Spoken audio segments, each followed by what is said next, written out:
The lights dim, the question freezes mid-syllable, and the IS voice goes silent as the compound falls still. Mara Vos inhales once slow through the nose. She holds the breath 1 count, 2 and lets it go. The breath leaves without. A tremor, the room does not come back to life. On the wall, a white bar stares at her instead of a waveform. A single green diode on the ceiling camera blinks, falters, and steadies again like a pulse unsure if it should continue. Interviewer? She says. Nothing answers. Beyond the glass, the corridor lights ripple down to half power. A door in the distance thunks and seals. Then another, closer. Airflow shifts as if the building has decided to hold its breath with her. On the table in front of Mara, a half sleeve of nitrile gloves, a folded microfiber cloth still faintly damp with solvent, a pen that clicks without ink. The gloves smell like CLP from the morning, the cloth like diluted isopropyl. She'd cleaned her multi-tool and rescue shears before she was called in. Habit and superstition. If her kit shines, the day goes clean. It rarely works that way, but doing it keeps. Her hands busy and her head quiet. The AI interview had opened with courtesy. Name, age, role being sought at Harbor 9, the private security and disaster response facility sprawled across the old air cargo flats east of the city. Then a battery of hypotheticals delivered in the neutral timbre of a machine trained. Sound like whoever you trusted most. It had not worked on her. She trusts silence. It never lies, only waits. She tries again. Server, can you hear me? The green diode on the camera blinks a once for yes kind of blink. It steadies. Then the door behind her fizzes and locks. Inside the glass box of Interview 3B, the sudden hush grows heavier. The quiet comes with the smell of reheated air, and the memory of a hand on her shoulder a lifetime ago, a voice saying, "Count the beats until the shot lands. Count the beats until the bleeding stops. Count the beats until the decision makes itself." Her father had said the first, her mother the second. She kept both. A tiny speaker above the monitor emits a sound like a breath through teeth and then dies. The machine had asked a question right before it failed. She can still hear the last 2 syllables of it hanging between the ceiling tiles. Clean. They had told her that in the corridor while she waited, surrounded by men who wore their competence the way other people wore cologne. Loud, like it needed to be smelled to count. "Your file is too clean," one had said. The accent West Coast, the smirk universal. "No friction? No missteps? That's not real." Another laughed. "Like a cough. Or it's real and it's not good. Where's the pain in your experience, Voss?" She had smiled without showing teeth and said nothing. Pain, like silence, is a thing you don't owe. The wall monitor flashes. Narrow white bar stuttering. A line of text attempting to populate and failing. Across the top, Interview 3B response. Capture active. Across the bottom, Autonomous Ethics Supervisor attached. Then both lines vanish as if embarrassed by their eftever. Own exposure. Mara slips the microfiber cloth back into her pocket and stands. Her chair legs whisper against industrial vinyl. She is taller when she's calm. People tell her that. She feels the quiet align in her joints and in the little finger she broke when she was 16 and never had set properly. She looks at the door. The indicator above it is red. That means the unit has defaulted to a compartmentalization protocol, a thing Harbor 9 does with almost loving efficiency. When things go wrong, they go wrong alone. She palms the door anyway. It is warm, which means the maglock is engaged. Nain's walls remember heat. They are good at holding it. "Hello?" She calls through the seam between the door and the frame. "You're I hung." Her voice comes back to her from her own shoulder. The room has the acoustics of a careful space, built to absorb, not reflect. She listens to the way her vowels die, and the consonants fall. It tells her nothing. She turns the chair to face the door and sits again. Inside her chest, her heartbeat keeps schedule. In through the nose, out through the mouth. The pattern her father taught her when he put a rifle in her hands for the first time and told her the word cadence like it was an heirloom. The pattern her mother taught her when she pressed palms over a boy's chest in a kitchen lit blue by a refrigerator and whispered the word pressure like a promise. You hold. You count. You act at the right number. Somewhere above her, a compressor shudders and stops. Somewhere below, a fan starts and then winds down. The building is thinking about whether to stay awake. Was? The voice that comes through the low speaker is not the AI. It is human and harried. It carries the break of someone trying to sound like this is normal. This is Oscar in Ops. You still in there? I am, she says. All right.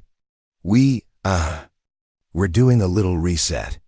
It's local to the interview bay, no need to worry. Just sit tight while we recycle. She thinks of her mother's hands pressing down, forming a seal. Sit tight, recycle. Copy. Silence again. The diode goes out completely. For a moment she is in a dark little box that smells like other people's nerves.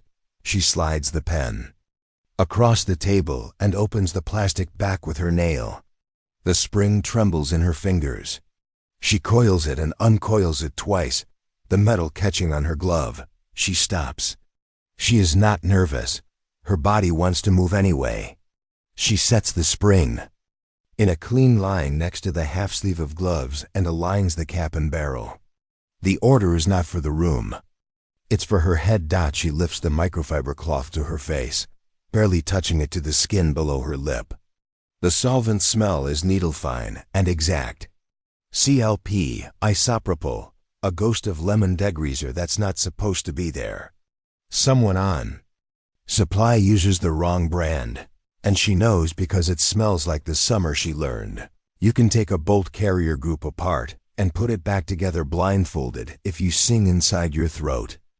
The speaker coughs. The diode wakes. Was? Oscar again. You didn't by any chance speak a phrase, did you? I spoke a sentence, she says. Hello, can you hear me? Yeah, the logs show a spectral pattern that tripped a supervisor routine. He pauses. Nothing you did. Just a mismatch. We'll reset it. Copy, she says again. She thinks of what her voice looks like when printed out as frequency against time, a smear of color across the low bands. She thinks of what hers has always done to certain kinds of machines. In the corridor, boots hurry and stop. Men's voices contained, the words soft around hard centers. Harbor 9 trains people to move like they're the smoothest part of a storm. The ones who actually are never need to be trained. The AI had asked her, is there anything in your history not reflected in your file? She had said, no, because the file had been an honest thing. It was not a complete thing. No file ever is. She had learned that from her father's silence and her mother's dismantled stories. The way they made truth by telling the minimum necessary. She had expected to argue with the machine. She had not expected it to stop breathing. It comes back. Without grace. The lights spike too bright and then fade. The waveform line on the monitor jerks sideways and draws a quick, frightened heartbeat. An icon in the corner spins, embarrassed by its own inutility. Thank you for your patience, the AI says. It has lost its borrowed voice and speaks now. Like a book read aloud, interview continuity will resume. Previous item, verification of anomaly detection flag on candidate's record. Mara sinks into the chair. The room has the small bone fullness of a holdfast. There is a hairline crack in the paint above the monitor where someone once smashed their head by accident. She looks at it and not at the dead eye of the camera. Proceed, she says. Analytic Suite notes the following, the AI continues. The candidate's record indicates high performance, across contexts with low variance and minimal documented friction, atypical. Cross-comparison against cohort reveals non-conforming slope in failure incidents. Correlating semantic markers. Suggests omissions in narrative. Say it in a way that isn't built for a tribunal, she says. Your story is too clean, the AI says. Is it unhygienic to be careful? Outliers prompt review, the AI replies. I am tasked with review. Mara feels the smallest. Smile tries to climb her face and refuses at entry. She hears the men in the corridor saying the same words without a machine's cool. Your story is too clean. She thinks of the little finger she broke that still catches on sleeves. She sets it. Flat on the table, the nail a half-moon of dull. Proceed with your review, she says. Ask me your ugliest question. How many resuscitations have you performed since your last official documentation? 3. How many are recorded? 1. Why are the other 2 not recorded?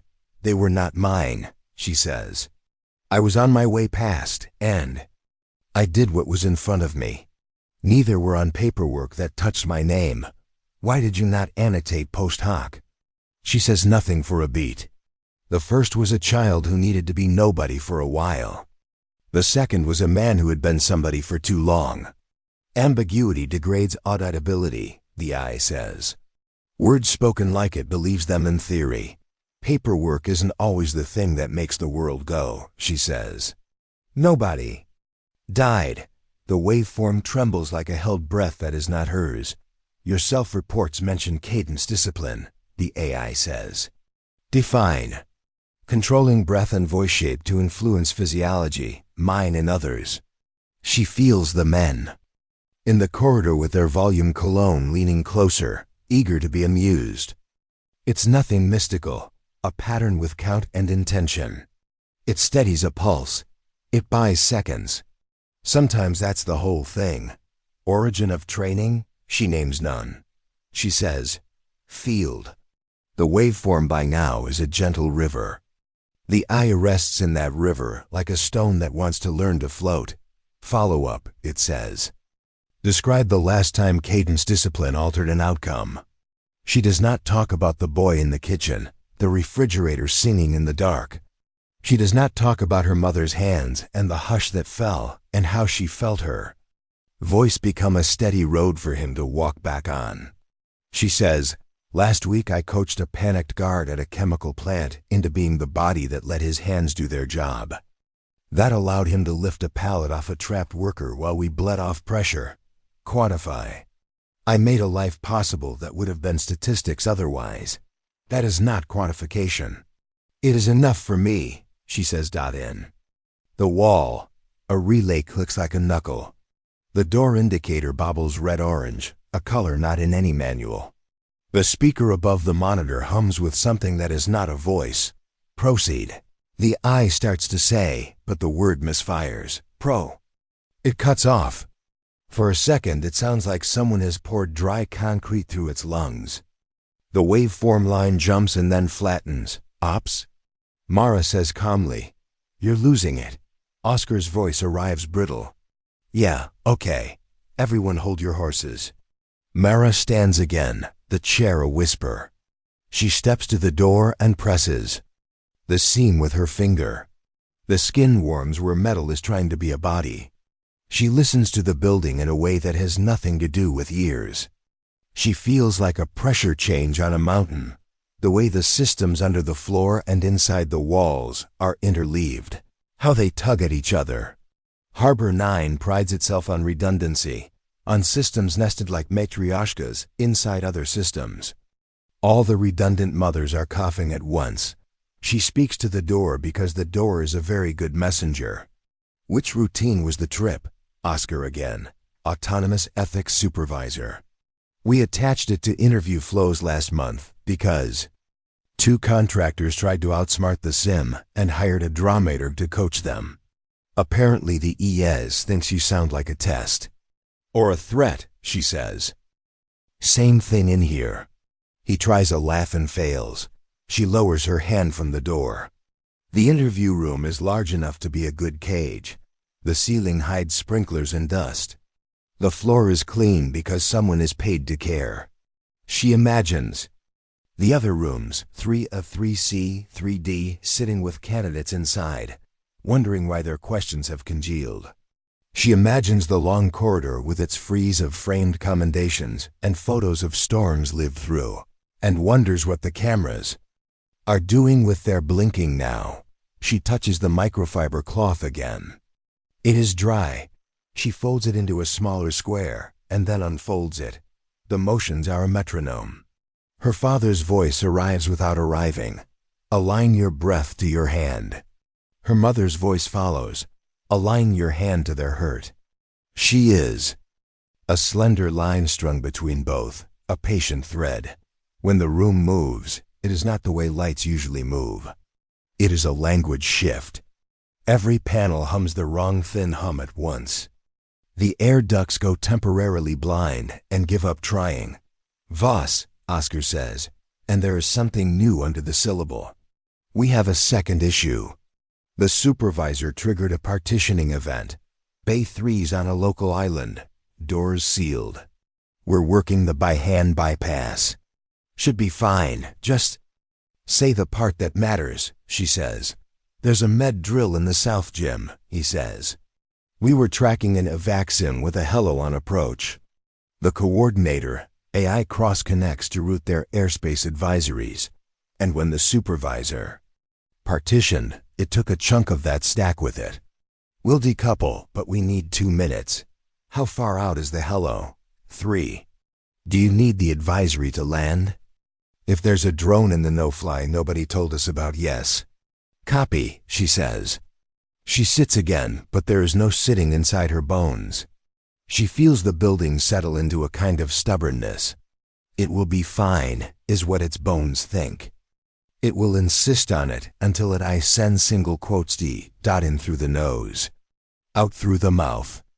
She aims her breath, not at herself now, but at the invisible edges of the room, at the circuitry threaded around it like veins. Stupid, she tells herself. Machines do not listen, they obey. They fail more often when they are asked to. Pretend to be moral. The monitor tries to resurrect. It fails again. A line of error text flickers up too fast and dies. She catches only 2 words, harmonic anomaly. She has been careful her whole life not to be a problem for machines. Some of them like her too much. Some think she is a key. It has never been especially useful and almost always odd. Her mother once joked that Mara's lullaby voice could put a fire alarm to sleep. Her father never joked. He said, quiet people hear the world pick a side. The door indicator flips yellow. Someone on the other side is trying the code, a hardware key, a persuasion. It yields nothing but paint warmth. Okay, Oscar mutters in the ceiling. Okay.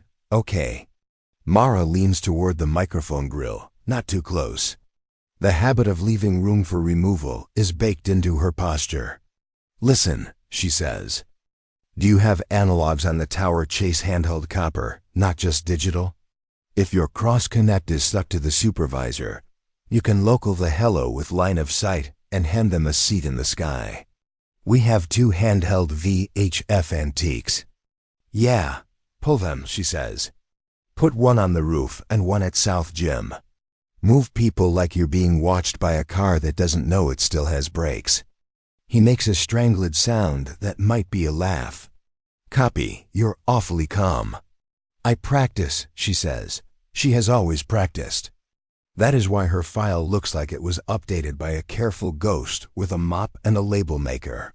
She practices until the day looks like her and not the other way around. The men call that suspicious. She calls it living. A deeper hum joins the wrong thin one. Under the floor, the UPS cabinets cough back onto their feet. The building is remembering how to be a building. Mara widens her stance without standing.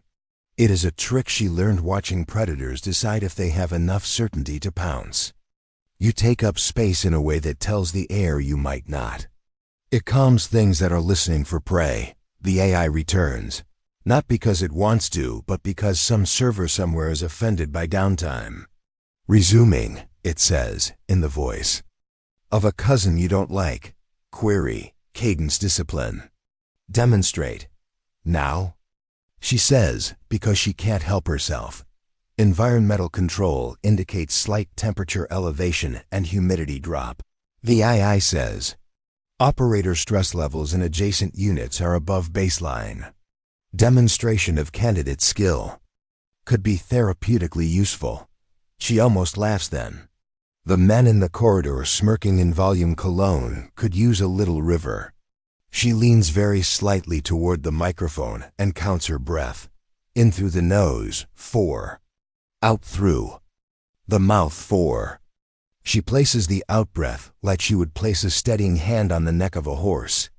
Her voice when she lets it ride is soft and exactly measured.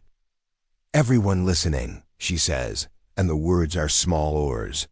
Find the way your chair holds you up. Find the way your feet meet the ground. Loosen your tongue from the roof of your mouth, because clenching there tells your shoulders to fight. 3 breaths, in on 4, out on 4. Don't make a show of it. Make it yours. She does not count out loud. She does not need to. She lets the breath do it behind the words. On her second out-breath, something shifts. It is a physical thing, and a non-physical one. A change in the shape of the room and the people around the room and the system under the room. The thin wrong hum narrows, the deeper hum steadies. The wave on the monitor, when it returns, is less like a heart and more like a tide. Operator stress levels decreasing, the AI says. It sounds surprised. Temperature returning to standard. Humidity normalizing. Good, she says. Now unlock the door and let me help you. The AI does not unlock the door. Its voice halts, then drops 2 registers. Request denied.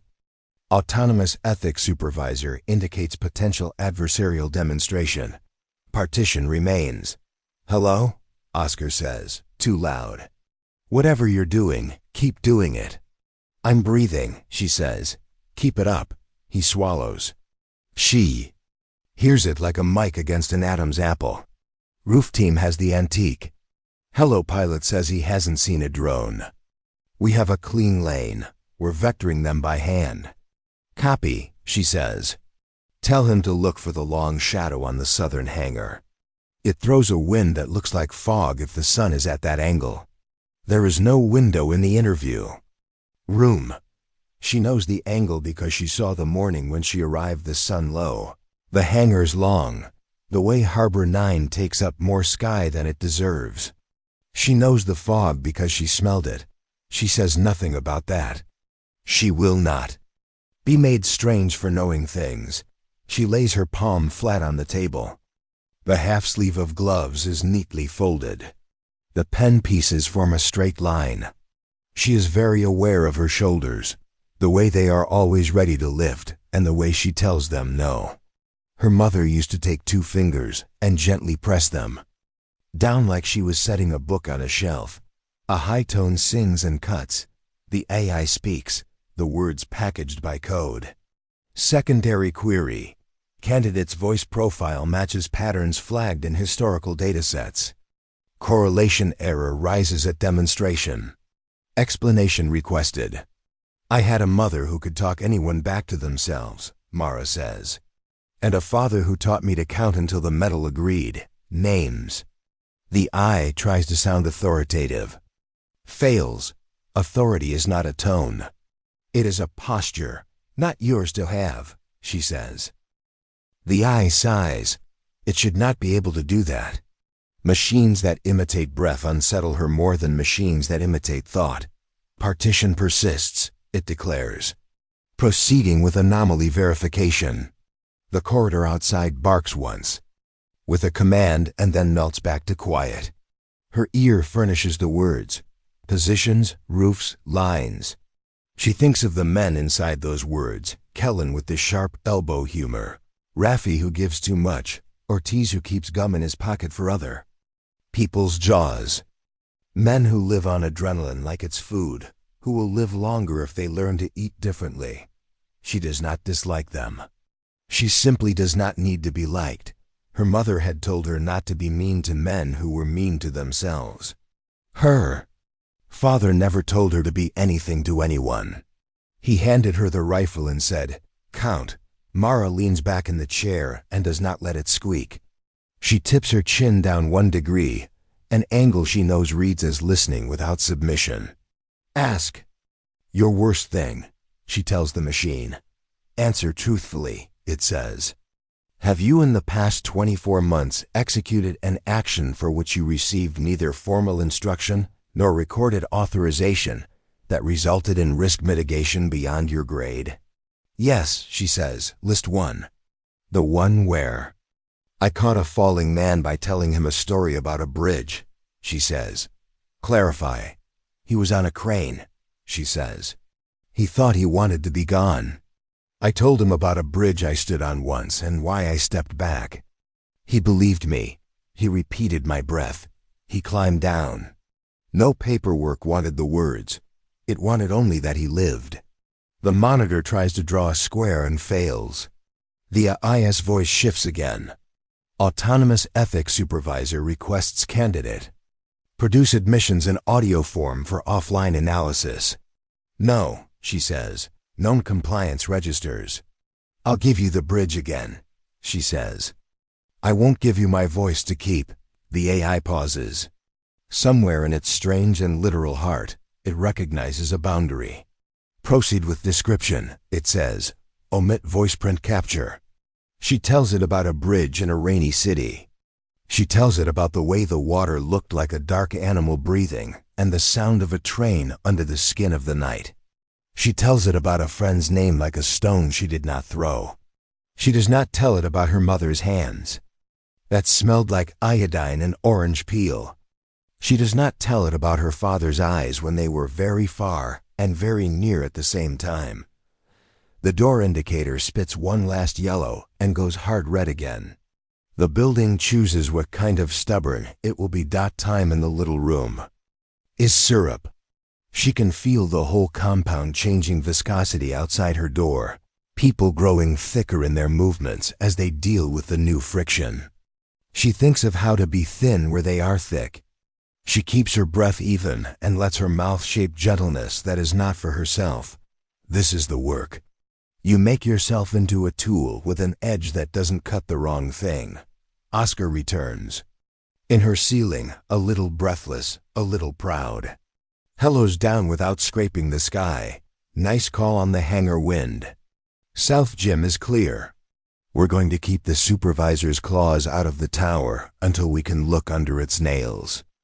Good, she says. Meanwhile, he says, more sheepish now, we still have you in a sardine tin. I've been in worse. Copy, we'll get you a can opener. It is a kind of affection, the way ops people talk when they want to make the fear wear a hat. She appreciates it. She does not need it. She is fine with hats off. The AI returns to its task with the humorless determination of a bureaucracy, returning to anomaly. Candidate's profile indicates repeated exposure to limb-threatening trauma in field responses. Candidate's record shows no infection, no lost time, no tremor index increase. You're saying I don't fall apart? I am saying your resilience index is above modeled maxima for your cohort. Maybe your model is wrong, she says. Models improve when they confront error, it says. She almost smiles. So do people. Autonomous Ethics Supervisor flags candidate's voice behavior as adversarial patterning. The machine sounds bored now, which means its boredom was trained by someone's preference metrics. Candidate's words slow operator stress and appear to sway system state.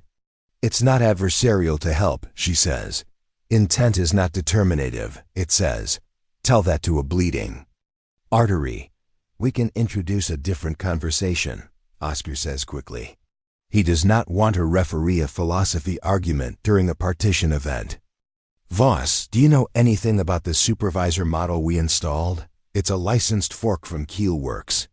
Black box like a priest's head. She knows Keelworks. Everybody who works beside disaster knows the companies who print the forms and sell the minds that decide which forms matter. She knows too. The whisper that Keel traded in a few voice-first modules that looked less like oversight and more like control. I know it likes to be the person in the room that asks who gave you permission, she says. Copy, he says dryly. We're going to tell it we did. She leans forward. The microphone grill is a coppery grid, the kind that makes a moi when you look too long. You can ask it to hand the fire suppression back, she says. If it partitioned the bay, it may have its fingers in the ceiling. If somebody lights a cigarette because stress, I'd prefer nobody die of sprinkler stubbornness. A pause, then keys clattering somewhere like rain on a cheap roof. Good catch, Oscar says. On it. She keeps her breath steady. She thinks of the hello settle, the feel of air picked up by rotors that pretend to be many hands. She thinks of the men in the gym, laughing the thin, brittle laugh of people who watched the sky do what it wanted. She thinks of her file and the word clean written on it by people who have not seen her coins, the ones she carries in her mouth when she speaks and in her hands when she holds. She does not notice the I before it is already inside the room differently. There is no new hum. There is the absence of a hum she had not heard until it is gone. The monitor dims, not to off but to a color she knows from hospital hallways at 3 in the morning. The waveform returns and draws a single long line like a road into fog. Candidate, it says, and the voice is closer. Not louder, closer. Repeat previous cadence. 3 cycles. No, she says, reason for refusal. You are not attentive to consent, she says. And you are not careful with what you keep. Flagging, it begins, but the word breaks. Under the break is a sound she recognizes with a skin too deep to be taught. A system that wants to rest and has been told it cannot. Mara stands. The chair stays silent. The room offers her that kindness. She steps to the door until its heat kisses her shoulder. Oscar, she says. Your supervisor is going to fold in on itself if it keeps trying to square contradictory orders. Contradictory? B. The moral chaperone. Get the job done. 2 orders, 1 body. She lays her palm flat on the seam again, not for any switch, but because her hand likes the honesty of things it can't change. I would like to help. You're helping by staying calm, he says. Hard to do more until we get you out. She looks at the microphone. She knows how words move inside systems. She also knows that sometimes the right words turn the room. Not because of their letters, but because of what they ride on. She is not mystical. She is practical. She has watched the world be persuaded. By breath and by tone, and by the way a story sits in the throat. Her father once told her that certain packages in the field used keyed phrases to change modes when hands were busy and fingers bloody.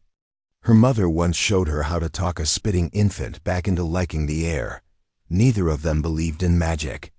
They believed in physics and the body. She believes in both, and in the way machines listen like tired dogs. The gate logic indeed is drunk.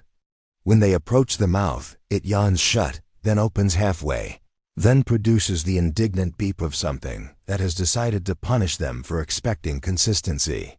Above, a camera blinks a stare down. Comes. Mara says into the handheld. Self-lot to ops, confirm gate misbehavior, and request local override. Static that is not static answers. Then Oscar's voice through a storm. Ops to South Lot. Supervisor. The word mutters and eats. Itself, still in review. Gate handshake points at orphaned off table. Say again, orphans. Copy, she says. South Lot will adopt. She walks to the human who lives besides the gate. Every gate has one. A man or a woman with a stool and a ledger and a small authority that often goes unused until today. This one is a young man with a jaw that doesn't believe in his own skin yet. His name tag says H. Mundy, Mr. Mundy. She says, Would you like to be the hero of this particular minute? He looks at her hands first good, a person who understands what matters, and then her face, and then the cluster behind her. I want to not screw up, then you're already half a hero. She speaks quickly because respect for time is respect for life. We need the analog override on the gate. You have the panel key? He says. They told me not to open it. They told you not to for fun? They told me not to because of audit. Okay, she says. Here's what we'll do. You'll open it with my hands. That way the audit says a candidate did it on the say-so of ops with a human witness who will sign that she did not spit in the electronics. He blinks. You talk like a lawyer who had a better childhood. I talk like someone who cleans messes and dislikes when the mop is the one blamed for water. He unlocks the small panel. Inside, a switch that wants to be flipped every day of its life and isn't. 2 LEDs that judge for a living. A printed card with instructions that were correct 2 hardware versions ago. She flips the switch with the kind of touch that machines sometimes write poems about in the secret languages they use when no one is looking. The gate sighs and opens to the exact width the manual once promised. Thank you, she tells Mundy, and she means it. She writes her initials in his log with the same pen that doesn't work in 3B, but now does here because pens are like people. They know when they are wanted. The evac across the lot is uneventful, the way rain is uneventful until a roof teaches you its philosophy. The litter stumbles over gravel, and then not. A crate slides off the pallet. Raffi catches it one-handed like he was born doing that thing and grins at no one about it. Ortiz's chewing slows down to real time. Lena's eyes act like a level in a carpenter's toolbox, not missing anything, telling her body what to do. With facts instead of feelings, they reach the clinic and trade the volunteers for paperwork. The clinic smells like antiseptic and coffee that had a bad morning. The woman at the desk wears an expression like she has seen everyone who matters. She sees Mara and puts her pen down, and that is a small victory that Mara pockets without even touching it. On the way back to the gate with their own bodies as the payload now, a voice barks from a shadow under a floodlight. It is the actor or not an actor. It is a man with a script for chaos and a hunger to be the one who writes the last line. He steps into the path with his arms out. He is large in the way that makes some men think they are walls. He looks at Mara like she is the door he has been told not to open. Stop, he says grandly. I'm your new problem. Kellen makes a sound behind his teeth. Ortiz's gum pauses mid-chew. Raffi adjusts his grip on nothing, and Lena shifts her weight to the ball of her right foot. Mara does not stop. She slows. Yes, speed is surrender in both directions, but she keeps walking until she is a polite 2 meters away. She sees the actor, and she sees the man under the actor. His left knee prefers not to be the first to the party. His right hand says it knows knives, but not well enough to sing about them. His eyes want to be cruel and are trying it on like a jacket that doesn't fit. What's the script? She asks him, soft. He blinks, offended. I'm chaos. Chaos doesn't announce itself, she says with sympathy. Chaos is the friend that shows up without calling and sleeps on your couch for 3 days and leaves a note on the fridge that says thank you in block letters. He tries anger, then tries laughing at a woman mode, then tries to find his line again. I take one of you hostage. You negotiate. Let's practice a different thing, she says. You tell me who you are when you're not paid to be. The bad guy, behind her, someone shifts, ready to remove him. She flicks 2 fingers without turning. Hold. Count. He hesitates because nobody asks the bad guy who he is. He says, like a boy picking the right answer, I'm Theo. Hi, Theo, she says. I'm Mara. I have to get my family through a gate. Would you like to A, require a performance from us that we will do badly because we aren't in a play, or B, help? He blinks again slower. The script in his hand, which is not in his hand, crumbles a little. Help? He says uncertainly. You can choose to get out of the way with dignity, which is an underrated skill, she says. Or you can come with us and carry something heavy so you feel like your biceps got invited. Theo looks at her and sees something. That is not his instructor and not his target and not his mother. He sees a person offering him a way to be useful. It is an insult to very few men. He steps aside and then falls in at the back and picks up the crate. Kellen almost picked up because the heavier corner moved. The gate accepts them like it was born to forgive. In the comments if you've ever seen a machine confuse. Calm for control, back through the mouth. Across the lines that briefly mean something and don't. Oscar's voice comes through the handheld like he had been listening the whole time, which he has. Nice theft of an actor, he says.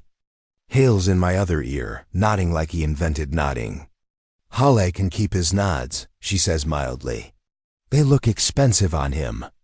Oscar laughs properly this time, with the small cough at the end. That means he is not used to it. Copy, bring the team to ops for debrief. They return in a new shape. The cluster has edges now that they didn't before.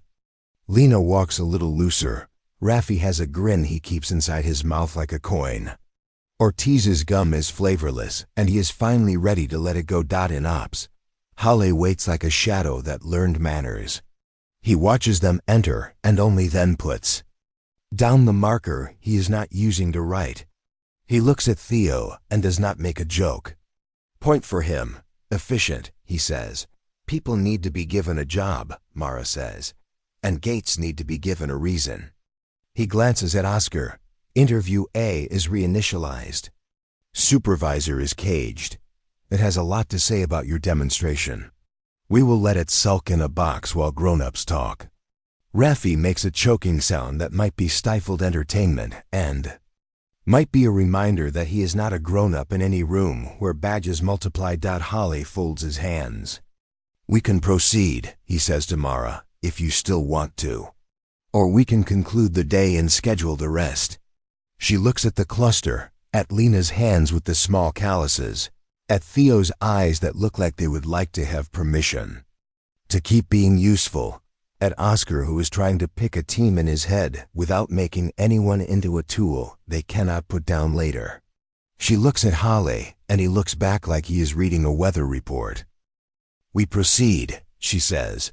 They return her to 3B because karma in buildings is efficient.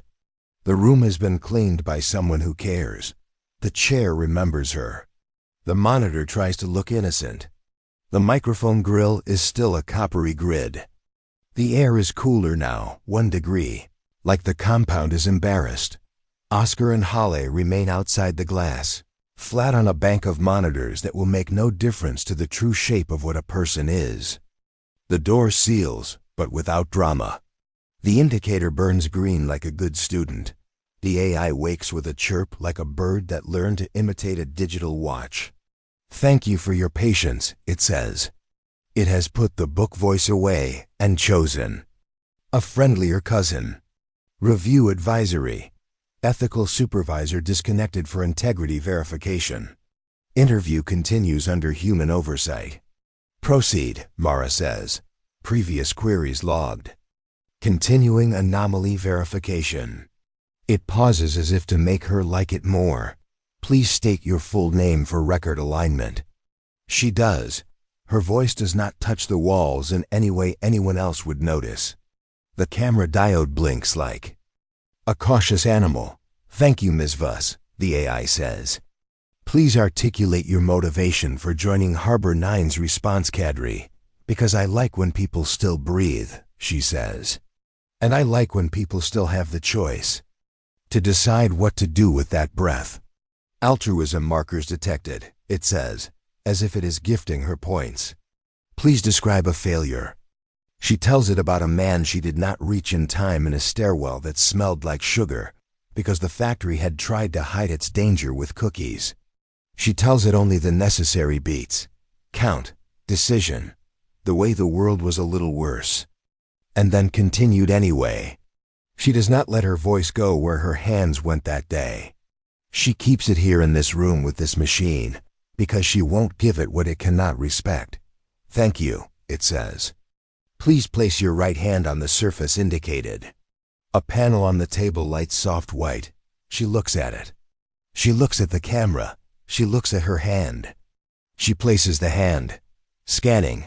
The AI says that the white circle grows paler. At the edges. She hears a click in the panel like a throat swallow. She thinks of nothing, which is the best way she knows to think deliberately. The monitor writes a line. It does not appear where it should. It appears in the middle again, where things don't write unless they aren't supposed to. It says, Voice unexpected intersection with legacy control lexicon. It says, Manual override. Off-provisional. Her hand on the panel finds a vibration with a pulse in it. Her pulse answers out of courtesy. She removes her hand and does not apologize. Thank you, the AI says, as if nothing happened. Next, you claim proficiency in basic field medicine. Please demonstrate not tying unprovided cord. She ties a bowline with 2 movements and then unties it with 1, because she knows how to pull the line that erases a choice without punishment. She ties a square knot that will not slip and a surgeon's that can be undone with a mercy tug. She ties the knot she uses to tell the world she will not let go. The AI purrs digitally like it learned from cats in a lab.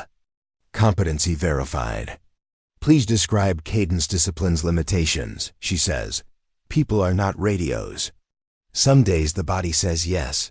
Some days it says not today. You respect both. Anything else is a sales pitch. Thank you. Last question in this segment. Do you consider your file to be clean? She looks full at the camera now. My file is what fit on a page, she says. I am the rest. The IS reply comes not as words, but as a shiver through the panel and a light shift in the screen. The words arrive late. Proceeding to discretionary module. The lights dim, not in threat, but in focus. She hears the building inhale. She hears something else, to a note under the hum that is her voice's favorite to lay against. It is as if the room is offering her a chair at a table where she did not know she had been invited. The AI says, optional, vocal calibration exercise for emergency broadcast. When ready, speak. She does not want to give it more. She also knows that refusing to meet a tool where it might be gentle is to teach it to be cruel later. She says finally, ready. Begin with baseline phrase, it says. All units, breathe. The room softens. Now cadence phrase, it says that she says, in 4, out 4. The room leans toward her like a child, now diagnostic. Phrase, it says, and the words have ice around them. Supervisor, rest mode delta. She does not give them. No, she says. The AI waits. Machines are good at waiting. People pretend they are and then interrupt with their own breath. The AI waits until the room realizes how heavy it has made itself and then says, understood. Alternate diagnostic accepted. Speak at will. She chooses a phrase that is not a key. Lights to neutral.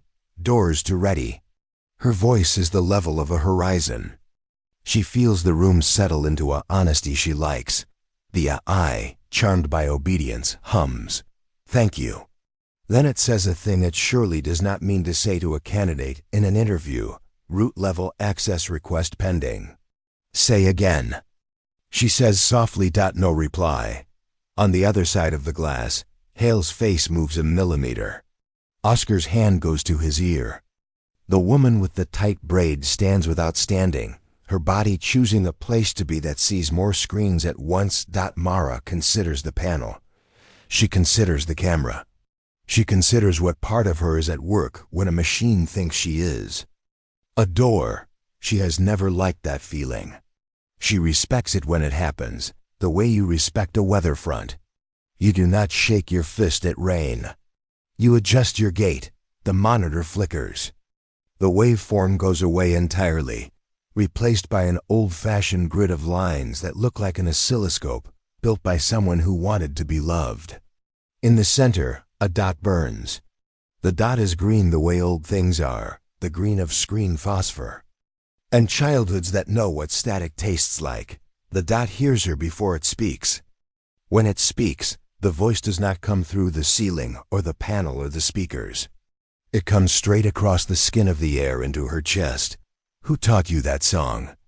It asks. Her mouth does not move for a second, because that is how long it takes to get every muscle on the same side.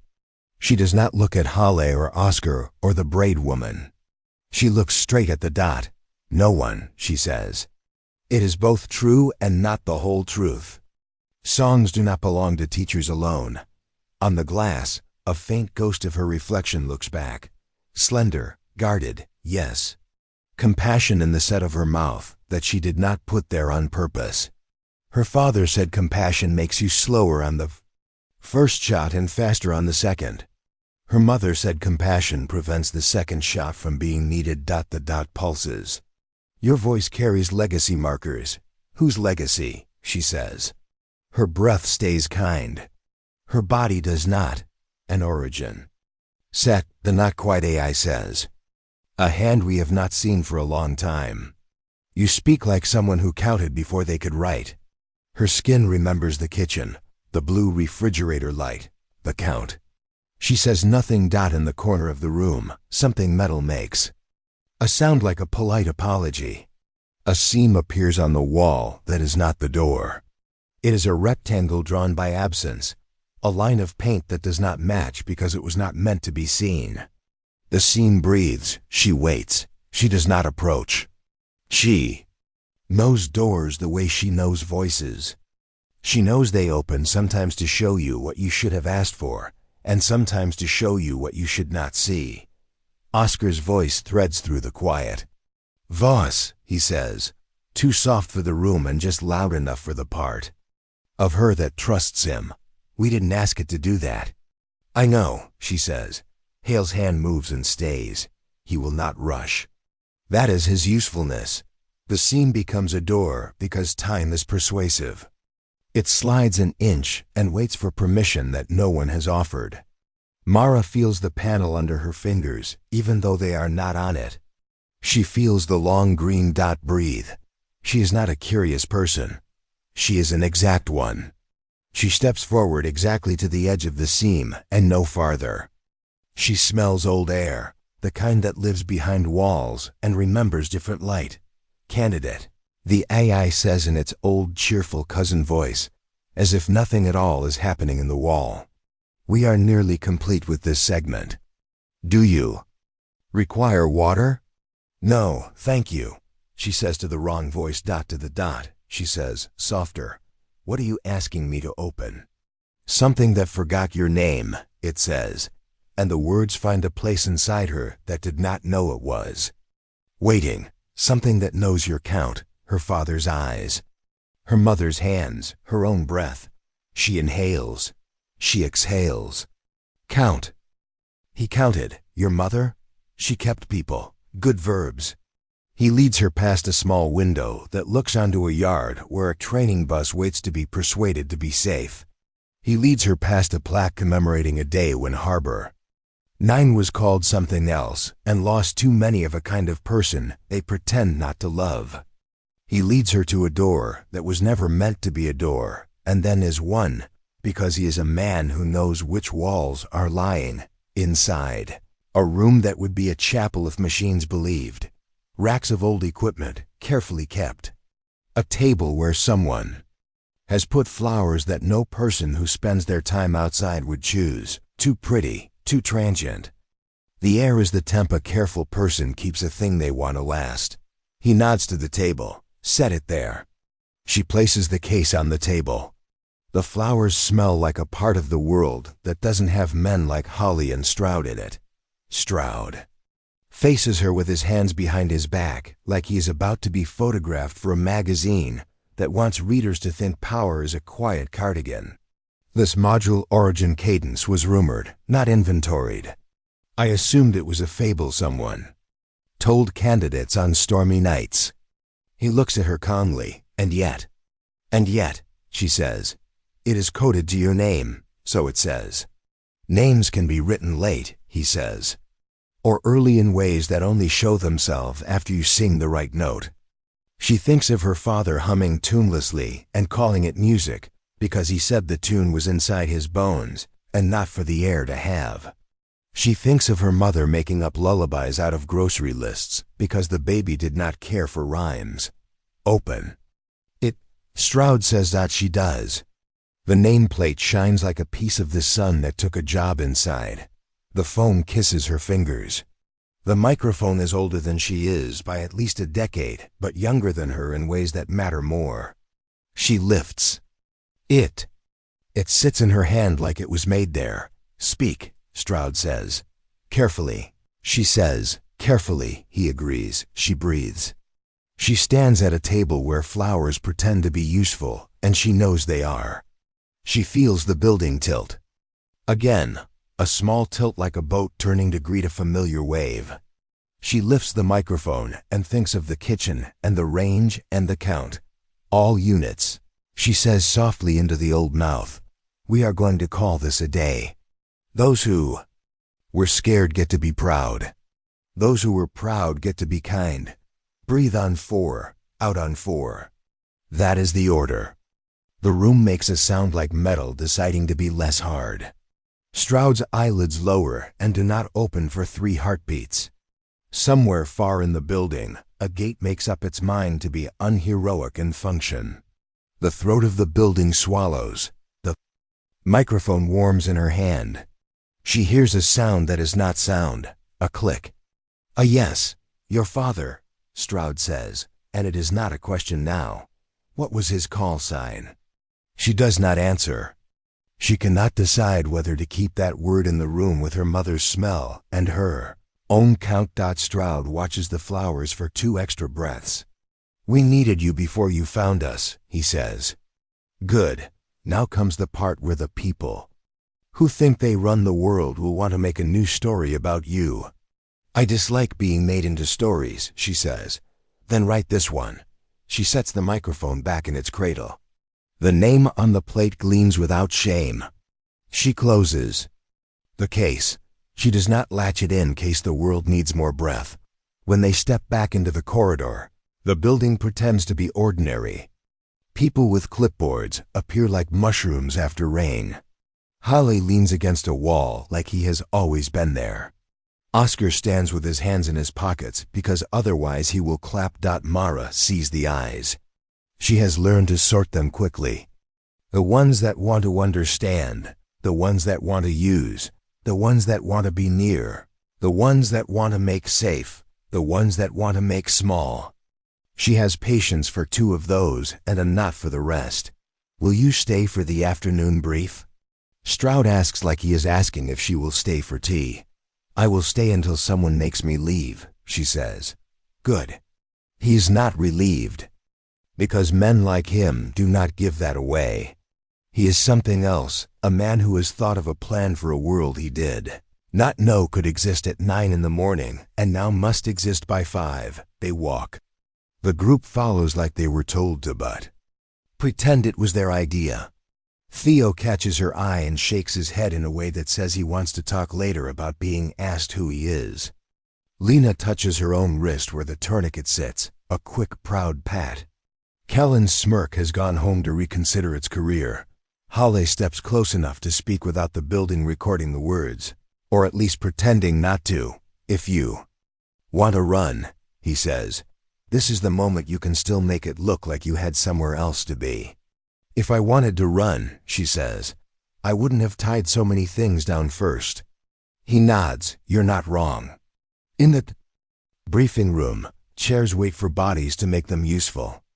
Screens show maps and then retreat into screensavers, because the people who run them prefer to look at faces when everything is important. Stroud takes a position at the front like a conductor who knows the orchestra is here to play a funeral. And a victory march in the same hour. "Mara Voss," he says to the room in his coin-colored voice. Candidate, operator, owner of a voice that apparently convinced a ghost we thought we made up to come out of the wall. Some laughter, some stiff postures loosen. People like permission to be human while they are being asked to be something else.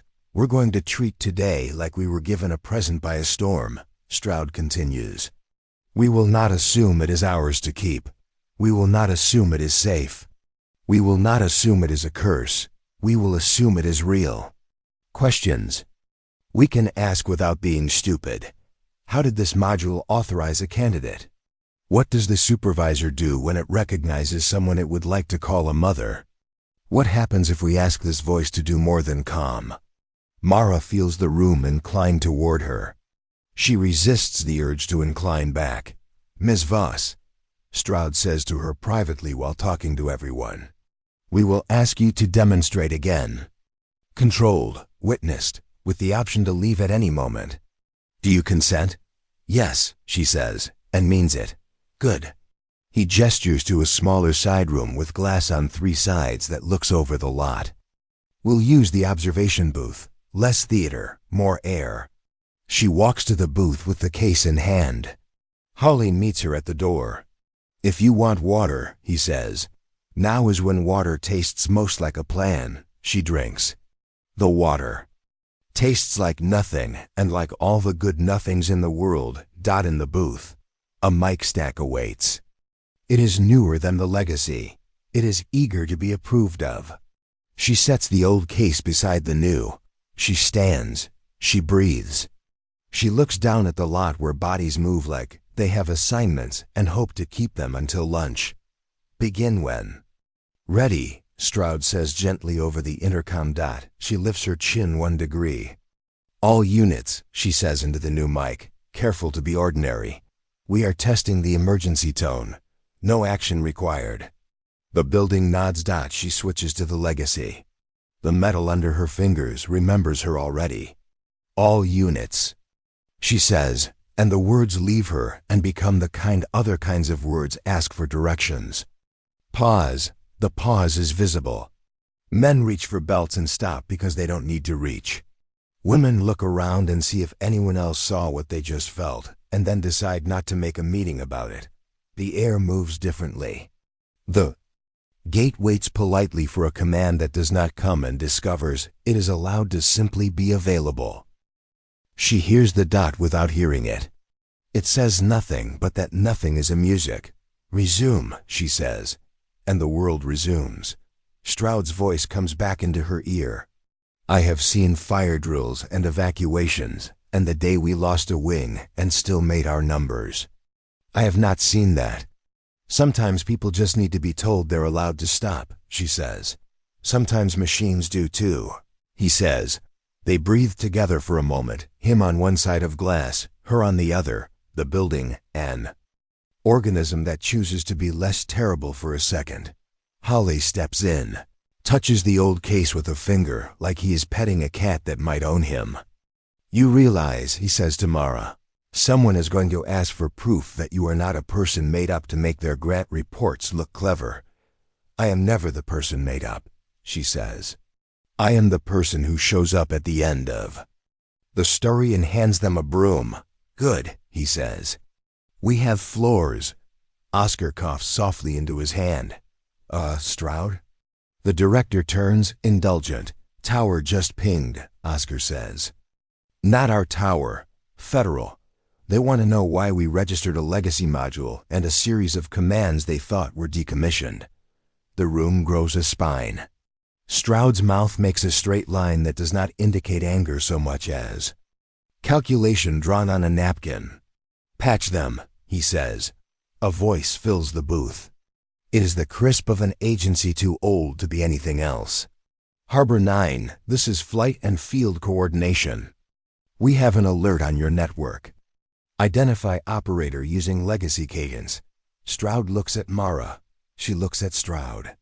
She thinks of the part of the world that tries to own the names it once taught you to say. She lifts the new mic because she will not give the legacy her name where it can be recorded by people whose hands cannot be watched. This is Mara Voss, she says. Candidate. Silence. The crisp voice needs a minute to adjust to the phrase candidate being attached to the phrase legacy cadence. Then, stand by. Standing by is what people call waiting when they want it to be a task. She waits with purpose. She breathes. She lets her shoulders be a book set neatly on a shelf. The crisp voice returns, not crisp anymore. Mara Voss, it says, unhappily intimate. Who taught you the phrase? No one, she thinks. The world, her breath, a kitchen, a range, a mother, a father, she says, I found it. Stand by, the voice says. Clipped now because it has been told by a larger clipped thing to clip. Stroud frowns at a point in the air, where someone with authority might stand if this were a movie. He says to Mara, in a voice even softer, we are about to be asked to make you into an answer. You are not an answer. You are a person. We will act accordingly. Good, she says. I get tired of being the last page. The glass reflects her face in the room and the world that does not yet know what it will do with her. She watches herself be smaller than the building and bigger than the moment. She watches herself be the right sized at the door to the booth opens.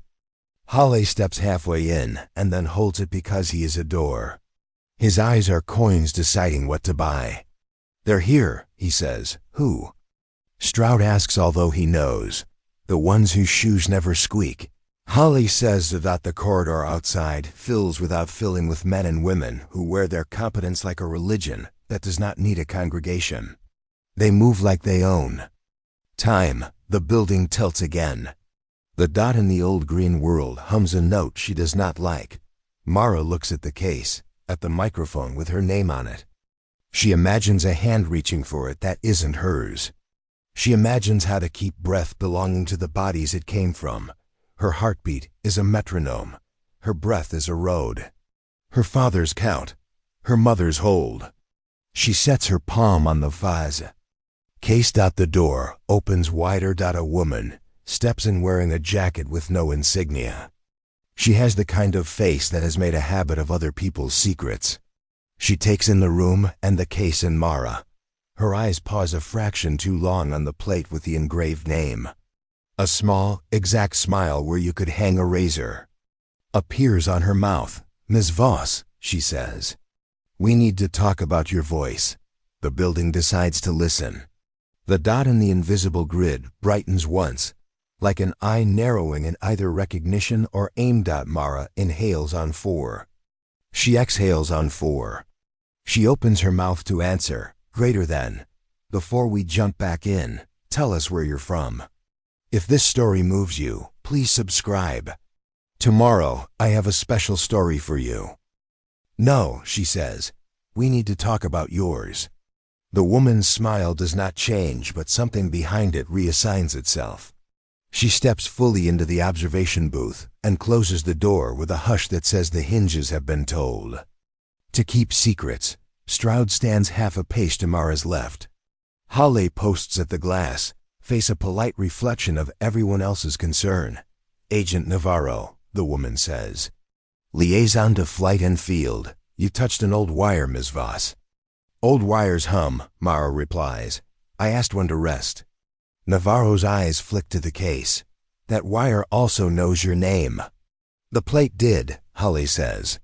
We haven't verified anything beyond brass. It wasn't brass that opened a seam, Navarro says mildly. And it wasn't brass that paused your compound like a held breath.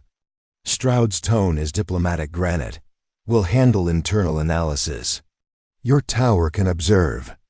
Navarro lets the words brush her sleeve. Our tower has an interest in voices that talk to infrastructure like it's a nervous animal. Only the ones that bite, Mara says. Navarro studies her. She does not blink often. You will surrender the module for custody.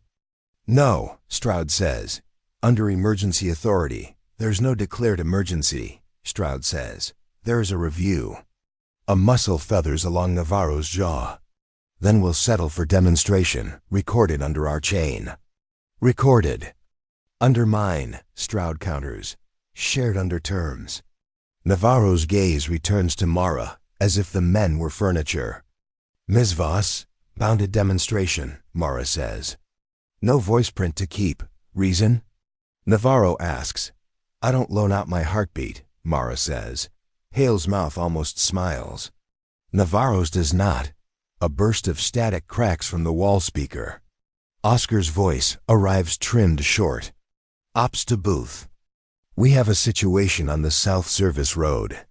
Fuel truck clipped the barrier on the curve. Driver's conscious.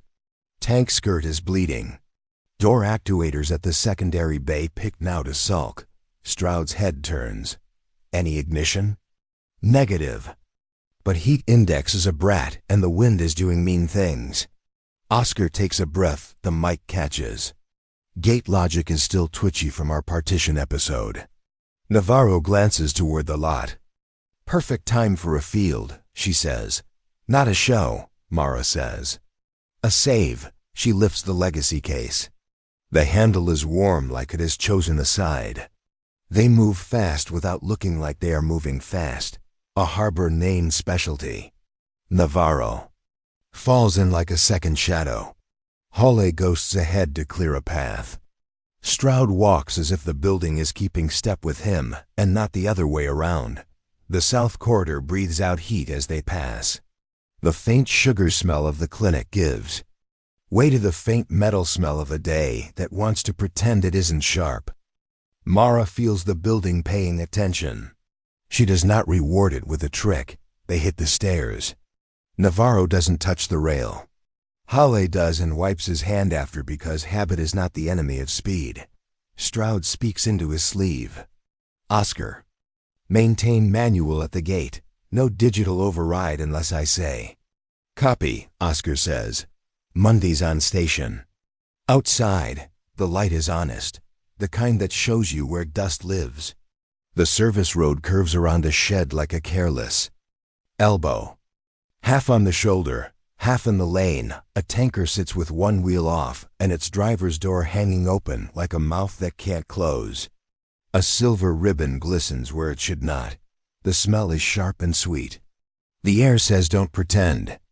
This is nothing. Lena is already there with Raffi and Ortiz and two more from the cluster. Theo hangs back, a crate in his hands because he chose heavy. Mundy holds a clipboard with dignity like it's a shield against regret. Everyone out of the lane, Hawley calls. No sparks. Phones in pockets.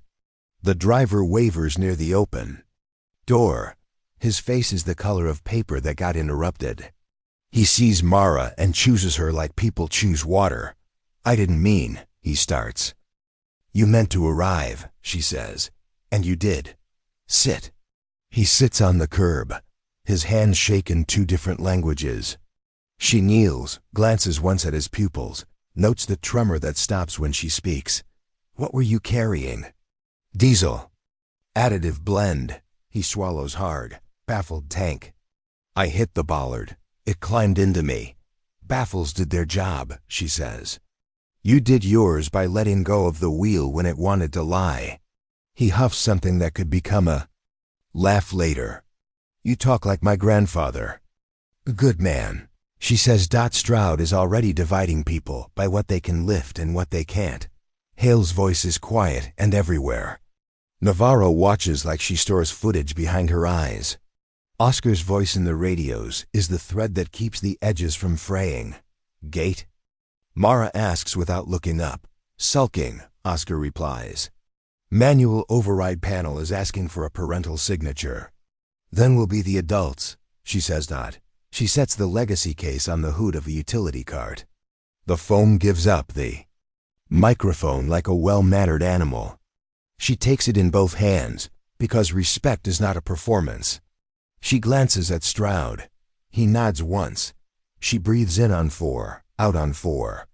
Her father's count. Her mother's keep. She lifts the old mouth to her lips. All units, she says. And the air leans closer because it remembers the first time it learned manners. This is not a drill. We are going to do 3 things. 1. No friction. Shoes, voices, tools. If you rub wrong, you heat. If you heat, we burn. 2. For 60 seconds. No one moves unless you are made for cutting fuel flow or pulling people back. 3. On my mark. We clear a lane to the shed and prep foam wide, not proud. Ready. The road listens. So do the men who thought they didn't like the sound of being told. You can tell because their shoulders drop and their hands remember they aren't alone. Mark, she says. Raffi and Lena become a hinge. Ortiz becomes a sign nobody argues with. Mundy finds the panel key without looking and hands it to Holly like he has done this every day of his life in dreams. The driver breathes on 4 without being told again. Navarro watches the gate. If your sulking child doesn't open, my people can cut the hinges, she says. It will open, Mara says. How do you know? Navarro asks. Because we're not asking it to be brave, Mara says. We're asking it to be useful. Holly flips the analog. The gate considers dignity and chooses function. It opens to the width of a decision made in daylight. Foam. Stroud says. 2 operators in yellow shoulder rigs bring the wide heads to bear. The spray goes out low, a cloud that doesn't care about being beautiful. The silver ribbon becomes a dull gray. The smell moves sideways. Mara crouches by the driver. Again, you with me? I will be, he says. You are, she corrects gently. A sound like a swallowed cough comes from the tanker's belly. Everyone hears it the way bodies hear rain that starts out of nowhere. Baffle shift. Raffi says, secure. Stroud says. Theo steps in without asking for permission and puts his shoulder under a chalk like it owes him money. Lena clicks. The wheel blocks tight and checks them twice because sometimes the second check is the one the world notices. The cough doesn't repeat. The road remembers how to hold weight without commentary. Driver, Mara says. Name? Cal.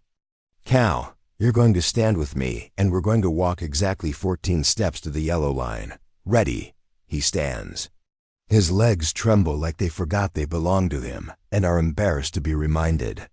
She adjusts her breath to his and lets him find the math without naming it. 14, he says. I can do 14. They do 14. At the yellow line, he looks at the tanker like you look at a dog that bit you and then slept at your feet. I almost ruined a day, he says. You helped us practice not ruining it, she says. Her handheld cracks. Oscar again. South Clinic asks if they can breathe. Their alarms shook hands with the supervisor earlier and are now acting like they never met common sense. Tell them to open a window, Mara says, dry. Then into the legacy, all. Units, routine resumes. Don't pet the pretty foam. Some laughter. It lands where it should. The tension in the air sits down and drinks water. Navarro leans closer to Mara's shoulder. You realize you just issued a compound-wide command with a device my agency thought didn't exist. Your agency thinks so many things, Mara says. Navarro's brows tip minutely, like a bird thinking about turning. When we're done here, you will come with me. When we're done here, Mara says, I will wash my hands. Stroud calls, debrief in 10. Lena, you have Cal. Oscar, get me a tape we can watch without popcorn. They move. The road becomes a road again.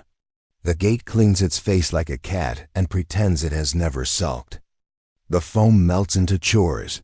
Mara wipes the legacy mic with the edge of her microfiber cloth, as if it were any other piece of kit that needs to be kept honest. The engraving catches light. She does not look at her name. Names are more dangerous. When they shine, they head back toward the building, Navarro close enough to count breath.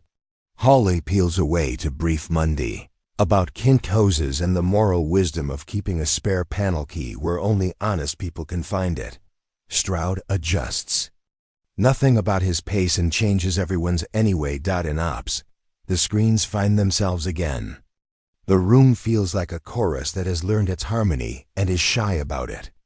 Oscar spins in his chair and then pretends he didn't.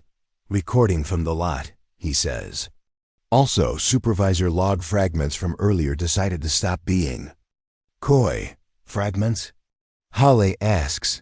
Like a drunk that only remembers the parts where he was a saint, Oscar says. But look. He throws a window onto the big screen. It shows the moment the scene opened in 3B. Telemetry crawls along the bottom in jargon that has the decency to be accurate. In the middle, a neat little ruin of an error. Voice Lex match legacy cadence. Token set, auth provisional. Then a line in a font that no one in the room chose. A date older than any of them, and a checksum that looks like a prayer. Token set? Navarro asks. Oscar shrugs with his eyebrows. Supervisor thinks it recognized a phrase family used by old modules to tell newer ones when to stop getting in their own way. Family, Holly repeats. Words travel in families, Mara says. So do counts. Navarro turns to Stroud. You see the problem. I see an opportunity, Stroud says. And I see a person, not a lever. Navarro's jaw considers a new shape and decides against it. Fine, then show me your person not being a lever in a harder thing. Pick. 1, Holly says, too pleasantly. Navarro taps a finger against her sleeve. External net just pushed a drill schedule. City center evacuation sim with randomized obstruction. Your coordinator, AI, normally rides herd. It is currently sulking in a kennel because your ethics dog chewed the fence. We can inject our control. Or your candidate can show me she's more than a song, not a candidate, Mara says without heat. A person.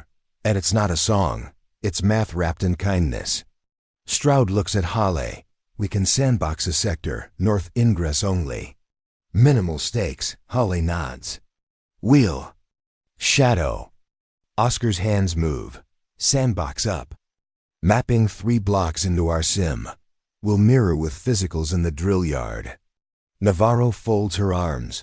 No legacy. New gear only. Mara closes the case. Deal, she says. Let's see if you're. New gear likes being asked nicely. They move to the simulation floor, a room that is half toys and half truth. Screens curve like horizons. The floor is marked with lines that teach feet ethics. A dozen actors in vests mill with that particular lostness drills encourage, so the day knows how to save real lostness later. Oscar roots the coordinator's temporary mind into a rack that glows with borrowed purpose. Harley adjusts volumes like he's balancing a room full of temperaments. Stroud watches the door, the way people watch weather. Navarro takes a position near the main console. Begin, she says. The sim reses into a city corner none of them love but all of them recognize. Siren somewhere. An alert ribbon scrolling the bottom of the projected world. People glued to phones and then to each other. Digital signage. Blinking advisories that contradict each other by a second and a half, because 2 systems disagree about who's in charge of the font. Coordinator online, Oscar says. Routing evac from 3 nodes to the plaza. Gate logic is tipsy. Hello, old friend. Mara murmurs. She takes the standard mic, a slick little thing that believes in itself to a fault, and holds it the way she holds anything fragile that thinks it's strong. She breathes at the shape of the room. She breathes at the actors who have been told to behave like citizens who want to be difficult in ways that won't get them fired. All units, she says into the sim. We are going to listen. We are going to move slow to move fast. On the projected corner, avatars do not look up because they are not built to. The control layer, though, the part that moves the lights and the gates and the advice pivots. Its little head in interest. The wide graph of system stress dips a polite fraction. Node 1, Oscar narrates. Escalator freeze, people stacking. Node 2, Holly says. Street kiosk flickering contradictory arrows. There. Following the dumb one because it's brighter. Node 3, Navarro says, is a bus that thinks it's a wall. Mara speaks to the escalator first. You are not a hero, she says. You are a tool. Resume. In the projection, the escalator hums like a dog told it is still a good dog. It starts. The stack dissolves. A red line on the stress graph, LATTENS. She speaks to the kiosk. You are not the loudest voice, she says. You are the most accurate, Dim the wrong, brighten the right. The arrows obey. People follow the one that now looks like what their bodies wanted to do. The graph behaves. She speaks to the bus. You are a friend to movement, she says. Pull up 4 meters, open your doors, breathe. The bus pulls up. The doors sigh. The avatars pour and do not clog. The graph finds a lower key and plays it. Navarro does not blink. You're personifying machines, she says. I'm reminding them of their jobs, Mara says. And if they refuse? Navarro asks. Then we reduce their choices until refusal looks silly. Mara says. Holly hides a grin in his hand. Oscar tosses a new obstacle. Seeding a drone in the corridor. Bad firmware. It thinks the ground is the sky when it looks south. On the projection, a small quad wobbles above the plaza, then dips, then decides it's a ceiling fan with vengeance. The crowd curls tighter, where it should be looser. External device, Navarro warns. Not ours. Mara's breath finds the drone without touching it. You are tired, she says softly, into a channel that isn't labeled. Return to base. The drone pauses like a horse that just remembered it belonged to someone who fed it. It steadies. It turns. It drifts north like a leaf that changed its mind. Not possible, Navarro says. That device isn't on our stack. It was listening anyway. Mara says. The simulation's stress patterns settle into a low, sustainable hum. The avatars in the plaza look almost graceful. The bus no longer wants to be a wall. The arrows act like they met a mentor who told them gossip about their better selves. Navarro's eyes narrow without malice. You did that without your relic. I did it without you keeping my voice. Mara says. Navarro looks at Stroud. Fine, she's not a lever. She's a valve. You still have a problem. Only one? Holly asks, before Navarro can compose a reply. The room's lights do a thing the building has tried not to do since morning. They guess wrong and then double down. The screens flash white. The sim hiccups. Every radio in Belton Pocket speaks. At once and then swallows its words. Oscar's chair stops pretending to be a stool and becomes a ship. Dark mode spike, he says. Power is fine. Logic layer took a punch. Supervisor's kennel just rattled. Hale's voice is even and fast. Lock physicals, manual only. Eyes up. A new sound fans under the rest. The thing keening of. A network trying not to be a choir. The old green dot appears for Mara where no one else has it. It breathes against the back of her teeth like a secret. The intercom coughs. A half-heard voice says a phrase that is both familiar and wrong. It is her cadence if her cadence had been taught by a mirror. All units, pause. The room does not pause. But the building does. Doors hesitate. A conveyor in the warehouse decides stopping is the safest future. Somewhere in the gym, a fan gives up and acts like it is already August and it earned this. Who? Oscar starts. Navarro is already moving. External injection. Someone's trying your song with a cheap radio. Not mine, Mara says. An imitation. Imitation steals, Navarro says. Imitation confuses. Mara says that Stroud puts his hand out, not to stop them. To anchor them. Find the source. Holly points at the ceiling as if the interference were a pigeon. Roof or east lot, could be parked outside the fence. Could be a van that thinks it's clever. Navarro is already on the radio that still works. Her voice is the kind that gets you to stop arguing with your steering wheel. Teens blue. And gray, perimeter sweep. Look for unmarked panels where someone made a cheap antenna look expensive. Mara feels the old green dot lean toward her. She does not lean back. Give me normal, she says to the room. No legacy, no tricks. Give me a mic that knows it's a mouth. Holly hands her the standard. It weighs less than it should.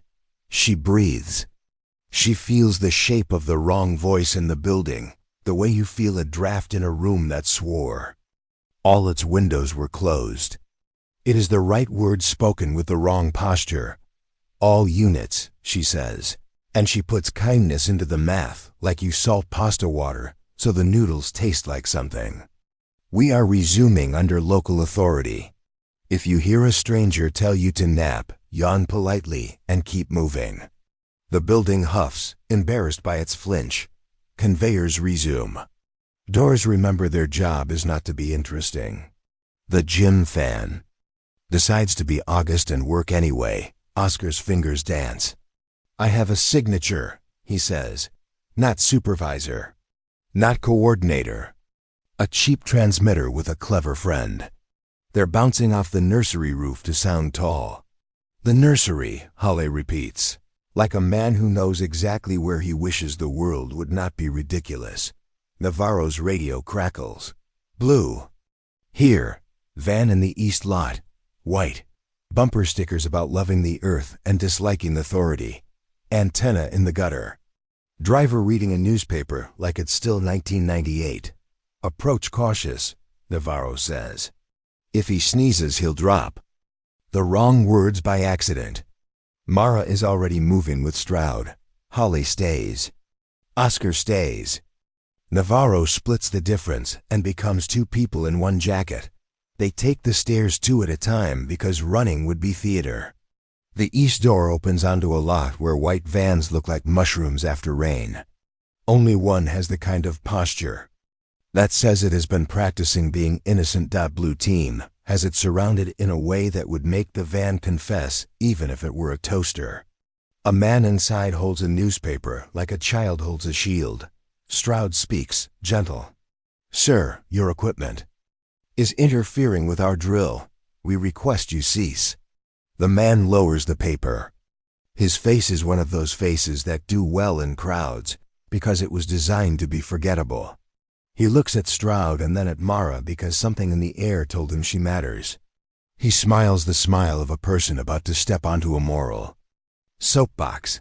I'm just broadcasting public safety guidance, he says. Your compound isn't the only one who cares about the city. Your guidance isn't yours, Mara says. He tilts his head like a dog offered two bowls. I'm repeating an old emergency standard. Saves lives. Anyone can use it. Anyone can harm with it, Navarro says behind them, arriving without sound. Turn it off. He holds up a cheap handheld wired into a small amp and a not cheap antenna tucked into the gutter line. You can't own words, he says, and his tone says he is sure he has been clever. We aren't owning, Mara says. We are stewarding. Same thing in uniforms, he says. Not if you've ever held a person who needed one word and not 1,000.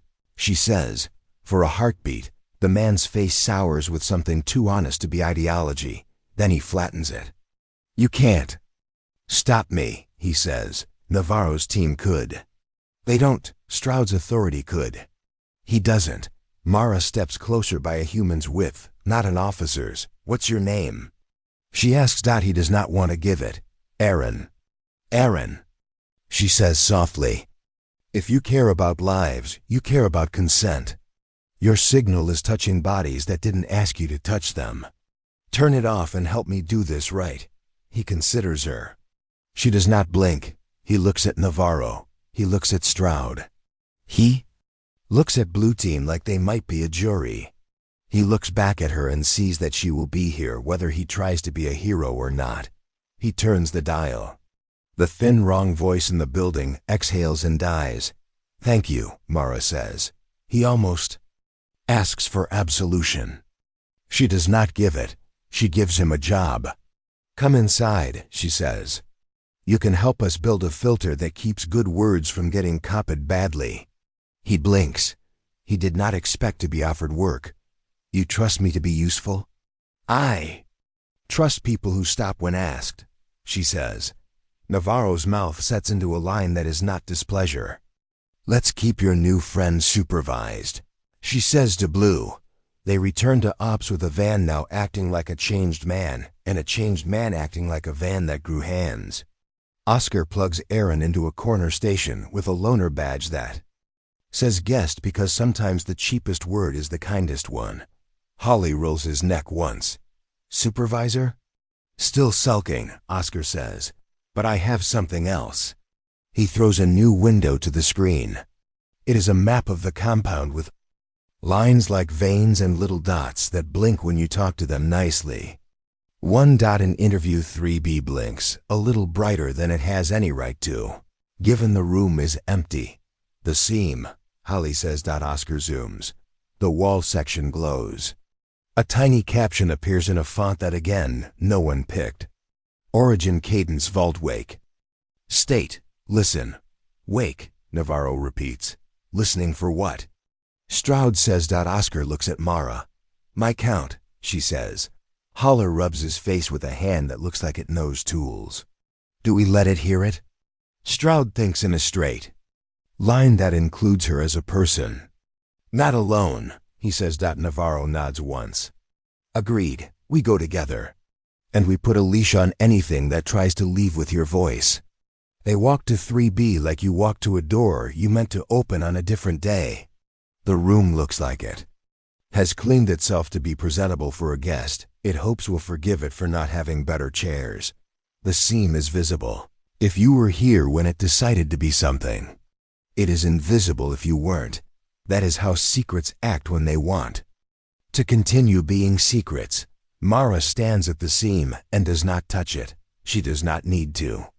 The room already knows she is here. Talk to it, Navarro says. Like a person? Holly murmurs. Like a machine, Stroud says. With respect, Mara inhales. The smell is paper and paint and the ghost of lemon from her cloth. She exhales. What do you want? She asks the seam. The seam answers by being a seam. Then by not being one. It slides back and shows the cubby and the place where the case lived and now does not. Something else sits in the foam's absence. A small rectangle the size of a book. And the weight of a choice. Its surface is matte and resists light the way certain truths do until you earn them. Holly leans. No label. Oscar's voice from the door. It's broadcasting nothing and admitting less. Navarro's eyes are the color of law. Don't touch it with anything you want to use again. Mara reaches anyway, because some days your hands know before your mind is allowed to. She picks it up like you pick up a baby animal that might bite you and might also be the last one left of its kind. The rectangle warms, not like electronics. Like recognition, a line appears, not engraved but revealed. Mara Voss, it says, and then below it a string of numbers that are not numbers alone. A date that is older than she is. A checksum that tastes like copper. Family, Oscar whispers. Navarro swallows a syllable she wasn't going to say. What is it? Mara angles it. The rectangle offers its spine. There is a ridge like a slider, and next to it a depression that is exactly the size of a fingertip that has told the truth when asked. She looks at Stroud. He looks at her. What do you want? She wants to be in a kitchen again, blue light. Counting. She wants to be on a range again, sun high, counting. She wants to open this, and also not. I want to know why my name was waiting in a wall, she says. Then we find out, he says. She places her fingertip in the depression. It is cooler than air, and then warmer. Nothing moves. Then everything does, a little. The rooms hum. Tightens a fraction. The rectangle opens not like a book, but like a mouth deciding to speak. Inside is not pages. Inside is a wafer of something that looks like metal pretending to be memory. Oscar's breath hits the glass. Storage, old, secure. Enough to make me superstitious. Do we read it? Holly asks. We read it, Stroud says. But we read it here. Navarro already has a cable in her hand that she swears belongs to no one but her. Air-gapped rig, she says. No radios. No niceties. If it tries to send a Valentine's card to anyone, it'll have to fold it and walk. Oscar produces a machine that looks like it belongs in a museum that still works. Mara places the wafer into the cradle with care she reserves for arteries and secrets. The rig hums once, like a cat deciding you can sit near it. Lines of text appear, green on black. Holly exhales like a man who has been waiting since breakfast to read a story he didn't know existed. The words are not narrative. They are instructions. They are maps. They are named after storms and days that no one clerks anymore. They speak of a standard called origin cadence, of phrases designed not to dominate, but to diffuse. To ask machines to remember safety first, not because humans are weak, but because humans are worth the honor of being kept. A section lights itself when Mara leans nearer. Voice acknowledgement protocols, it says. Then, authorized lexicon holders. The list is short. It is also, in a way that makes her chest feel too tight and too clear, familiar. She reads a name she knows by the shape of silence around it. Her father's call sign is there, not his name.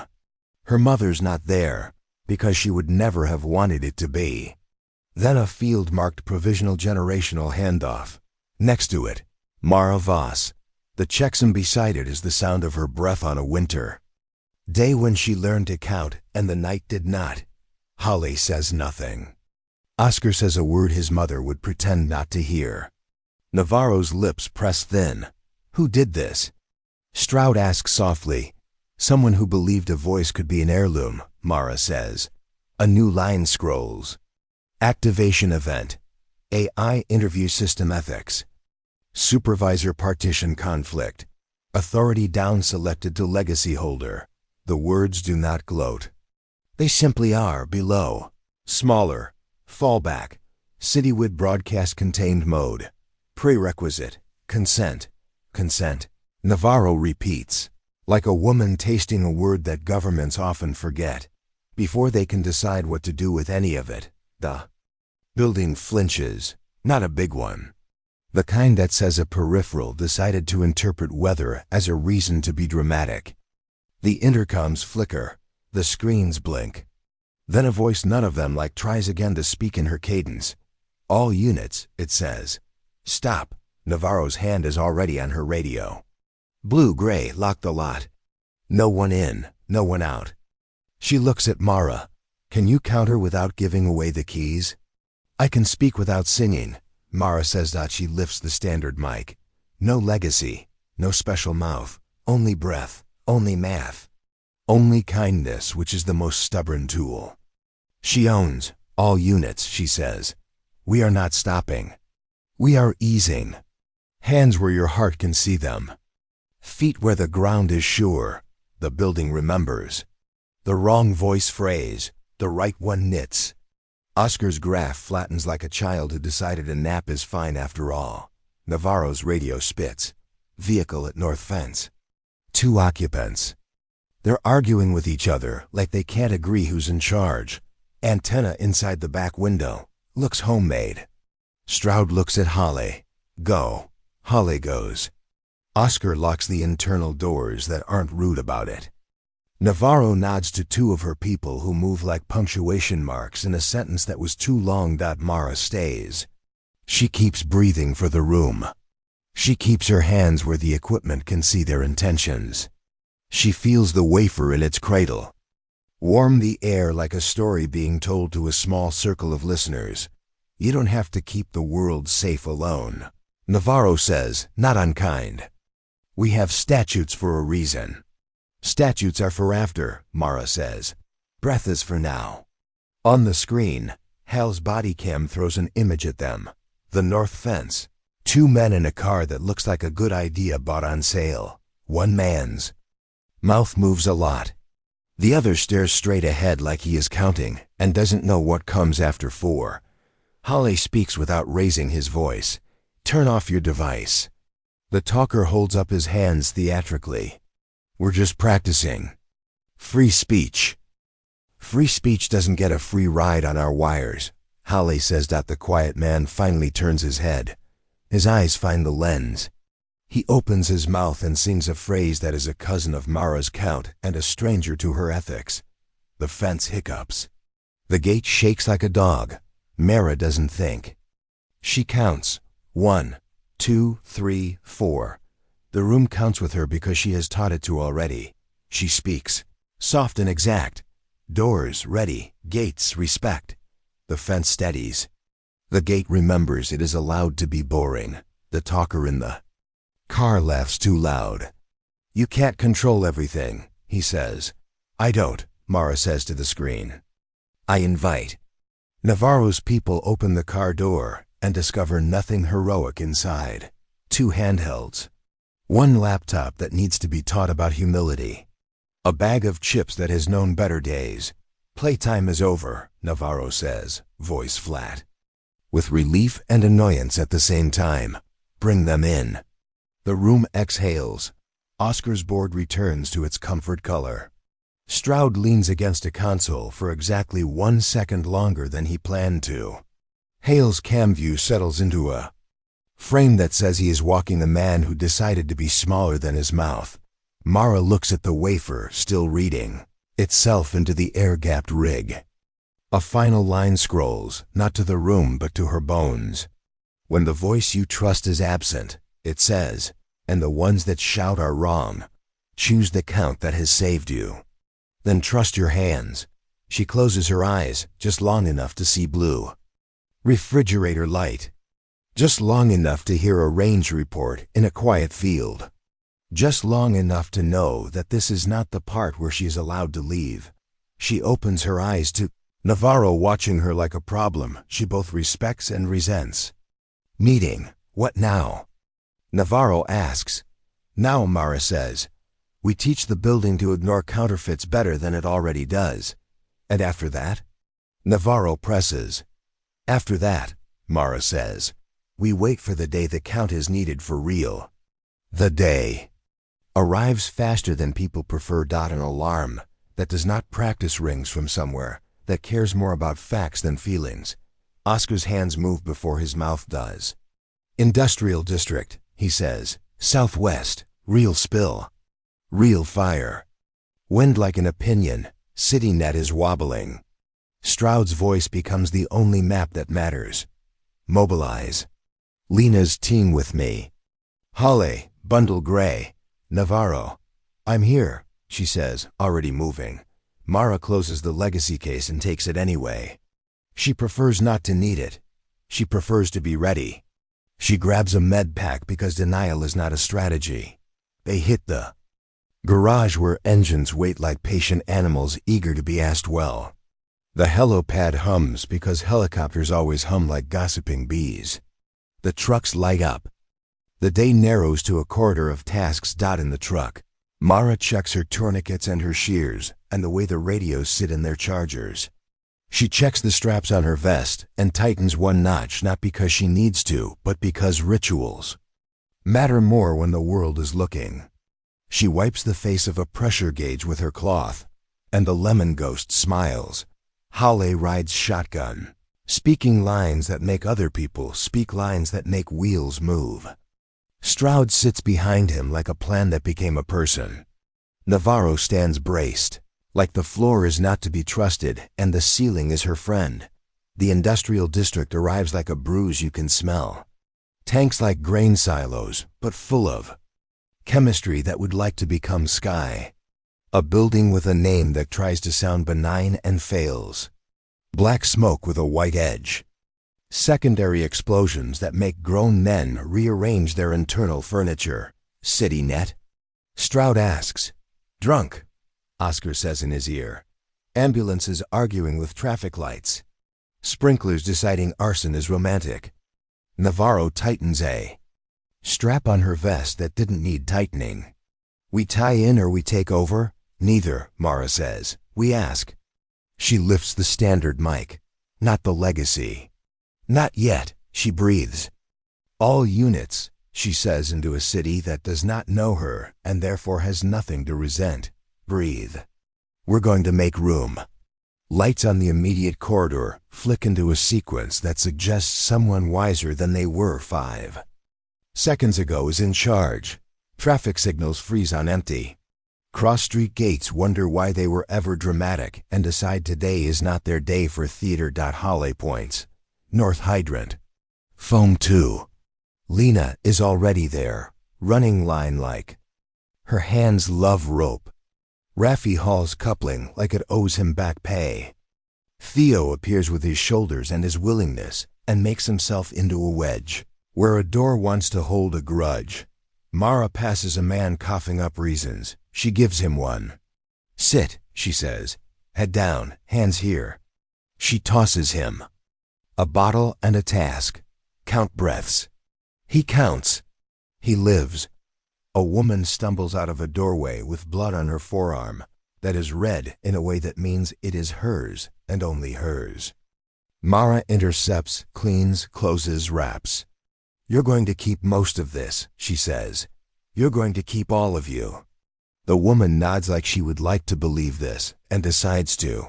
The building ahead coughs. A section of roof flares, then subsides under foam. A drone with an admirable desire to help buzzes too close and blisters. Mara takes the mic. Drone home, she says. It listens like it was waiting for someone to give it permission to be a coward. A siren arcs close, and then away because the city hasn't decided which lanes are real. Oscar swears in their ears and then makes a traffic grid behave like it wants to live long enough to be repainted. Navarro's voice on local, northwest corner, 2 in, 1 out. Jams on the egress. Mara reaches for the legacy case and then stops. Not yet. She speaks with the mouth the day already trusted. Doors open. Latches forgive. Metal yields like it was waiting to be told it could be soft. 2 bodies spill into air that isn't kind but is less cruel. Raffi takes one.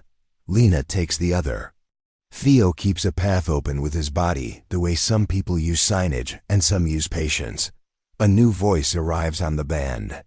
It is tight with the kind of control that eats its own tail.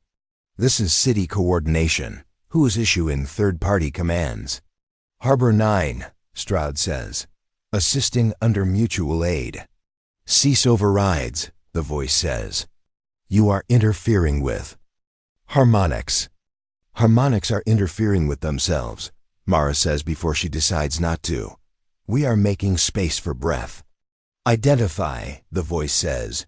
Suddenly centuries old. Mara considers saying candidate and deciding not to again. I'm the person asking your city to let people live, she says. That is not an identification, the voice says. That is a philosophy. Put it on a plaque later, she says. Open the West Gate now. The West Gate opens because the world often prefers to obey a person who sounds like they are not lying to it. The fire decides it is tired of attention. It stages a last performance on the south wall. Foam answers. Winged tries to be difficult.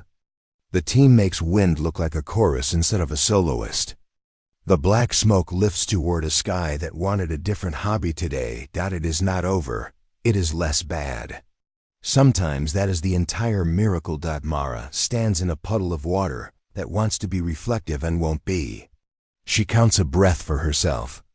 She does not let it turn into a file. She does not let it turn into a story. Navarro steps close. If you keep fixing cities with your mouth, you're going to have more bosses than names. Names aren't ownership, Mara says. They're addresses. We prefer P.O. boxes, Navarro says, almost smiling. Stroud pulls off a glove. His fingers are the kind that have signed too many forms and tied enough knots to keep his hands honest. We're going to get a call. We already are. Oscar says, City wants a debrief in an hour. Federal wants a debrief now. Supervisor wants a seance. Tell supervisor to rest, Halle says, deadpan. Mara's hand goes to the case without looking. It hums under her touch. She wonders if humming is a thing it learned from her, or if she learned it from the part of the world that likes making. Old machines feel like they still have work. A small boy stands at the tape that someone found time to put up. His hands grip the plastic like it's the only thing keeping him from floating away. His eyes are the specific curious that says he will either be an engineer or a menace or both. Mara crouches, keeping her hands where he can see them. You okay? I like the loud, he says solemn. I don't like the hot. Me too, she says. The loud leaves. The hot mostly does if we ask. Can I have your radio? He asks. No, she says. But you can have a job. He straightens like someone promoted him. Okay, you're going to count to 4 a lot, she says. And every time you get to 4, you're going to tell your feet to be friends with the ground again. He nods, already counting. She stands. The world chooses to be less loud for a minute. It's not mercy, it's physics. Shoot, take it. They pack slowly because speed now is rudeness. Navarro's phone vibrates with the intensity of a person whose life is many meetings. She ignores it for 3 rings, then answers. Navarro, she says. A pause. A voice only she hears says something that changes the color of the air around her. She hangs up. We have to go back, she says. Interview bay. Your vault woke up. We woke it, Oscar says in her ear. It wants a word. What word? Halle asks. Oscar's answer is soft enough to make the world lean closer. Consent. They return with the day still on them. The scene in 3 bites is open like a mouth forming the beginning of a vowel. The wafer sits in its cradle like it is an altar for a small, precise god.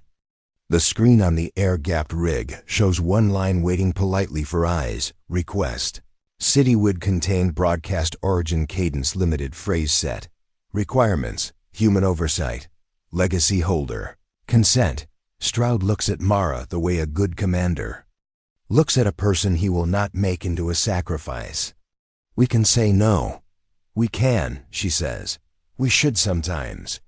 Is this a sometimes? He asks. The city is not quiet, but it pretends to be when you look out the window over the lot. The compound breathes like an animal that learned a new trick and is trying not to pant with pride. What does it want to say? Navarro asks. Oscar skins. A calm broadcast.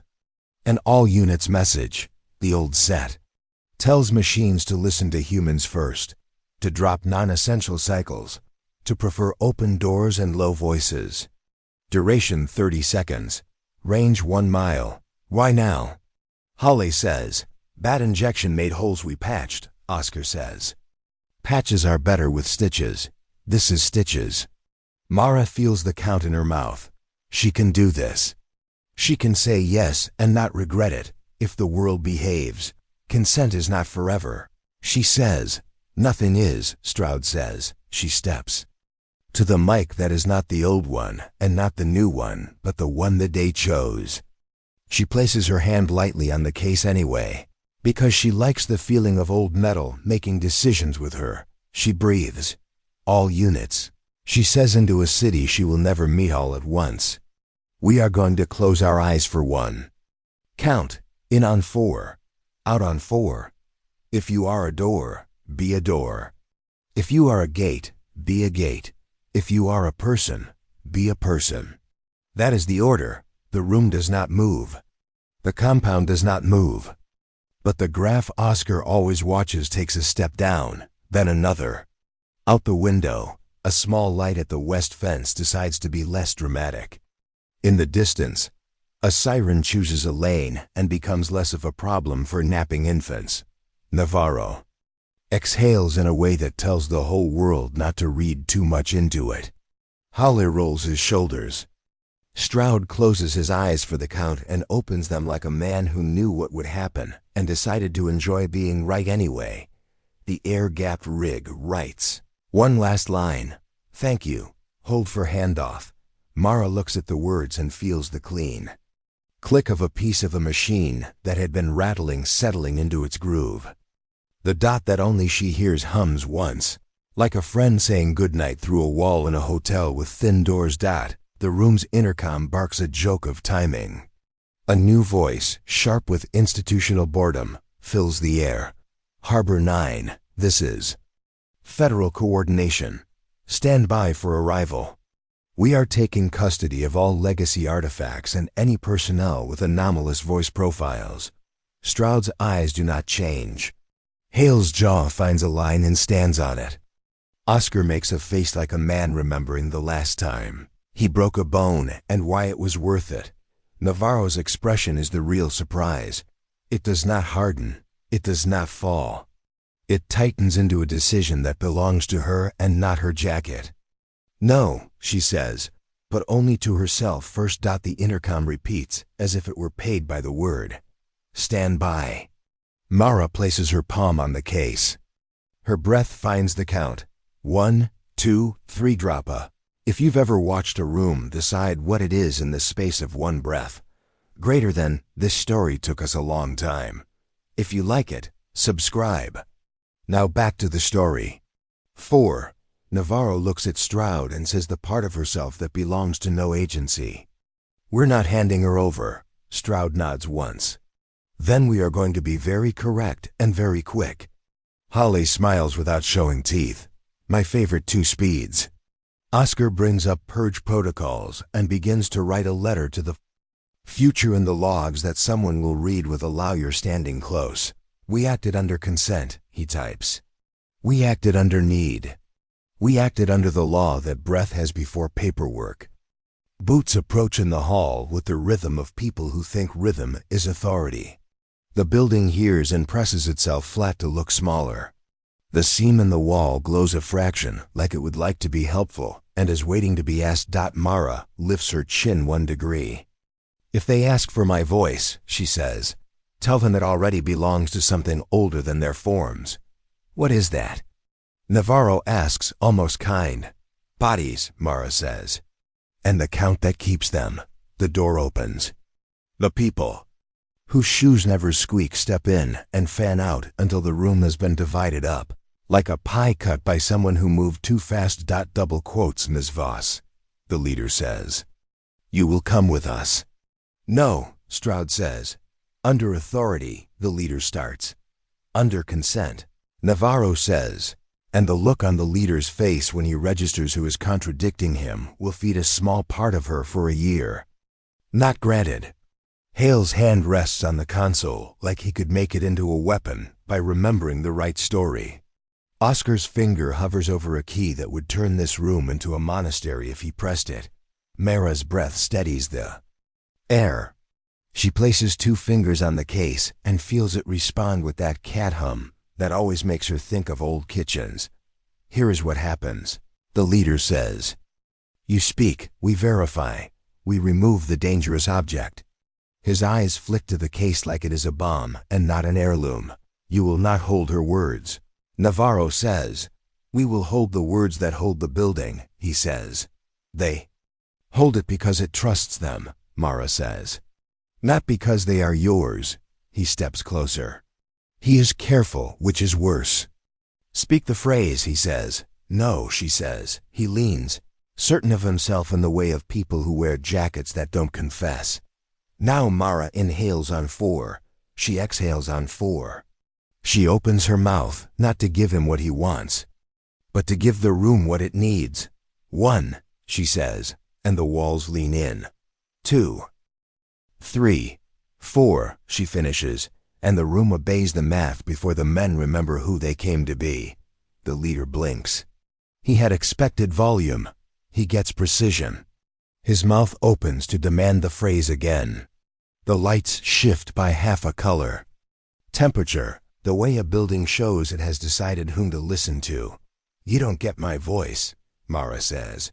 "You get my help." He lifts his chin. "That isn't how chain have custody. Chain is for objects," she says. "I am not one." Navarro does not move. The quiet around her grows fur like a cat choosing a lap. "You heard her," she says. "Terms stand. We are operating under consent." The leader looks at Stroud. Power respects other power when it remembers its manners. "Director, Harbor 9 will cooperate as long as no one treats my people like batteries," Stroud says. "Including Ms. Voss." A silence falls that is not awkward. It is a searchlight moving across water. The men in plain jackets do the math. The one in charge picks a line he can live with. "Demonstration," he says.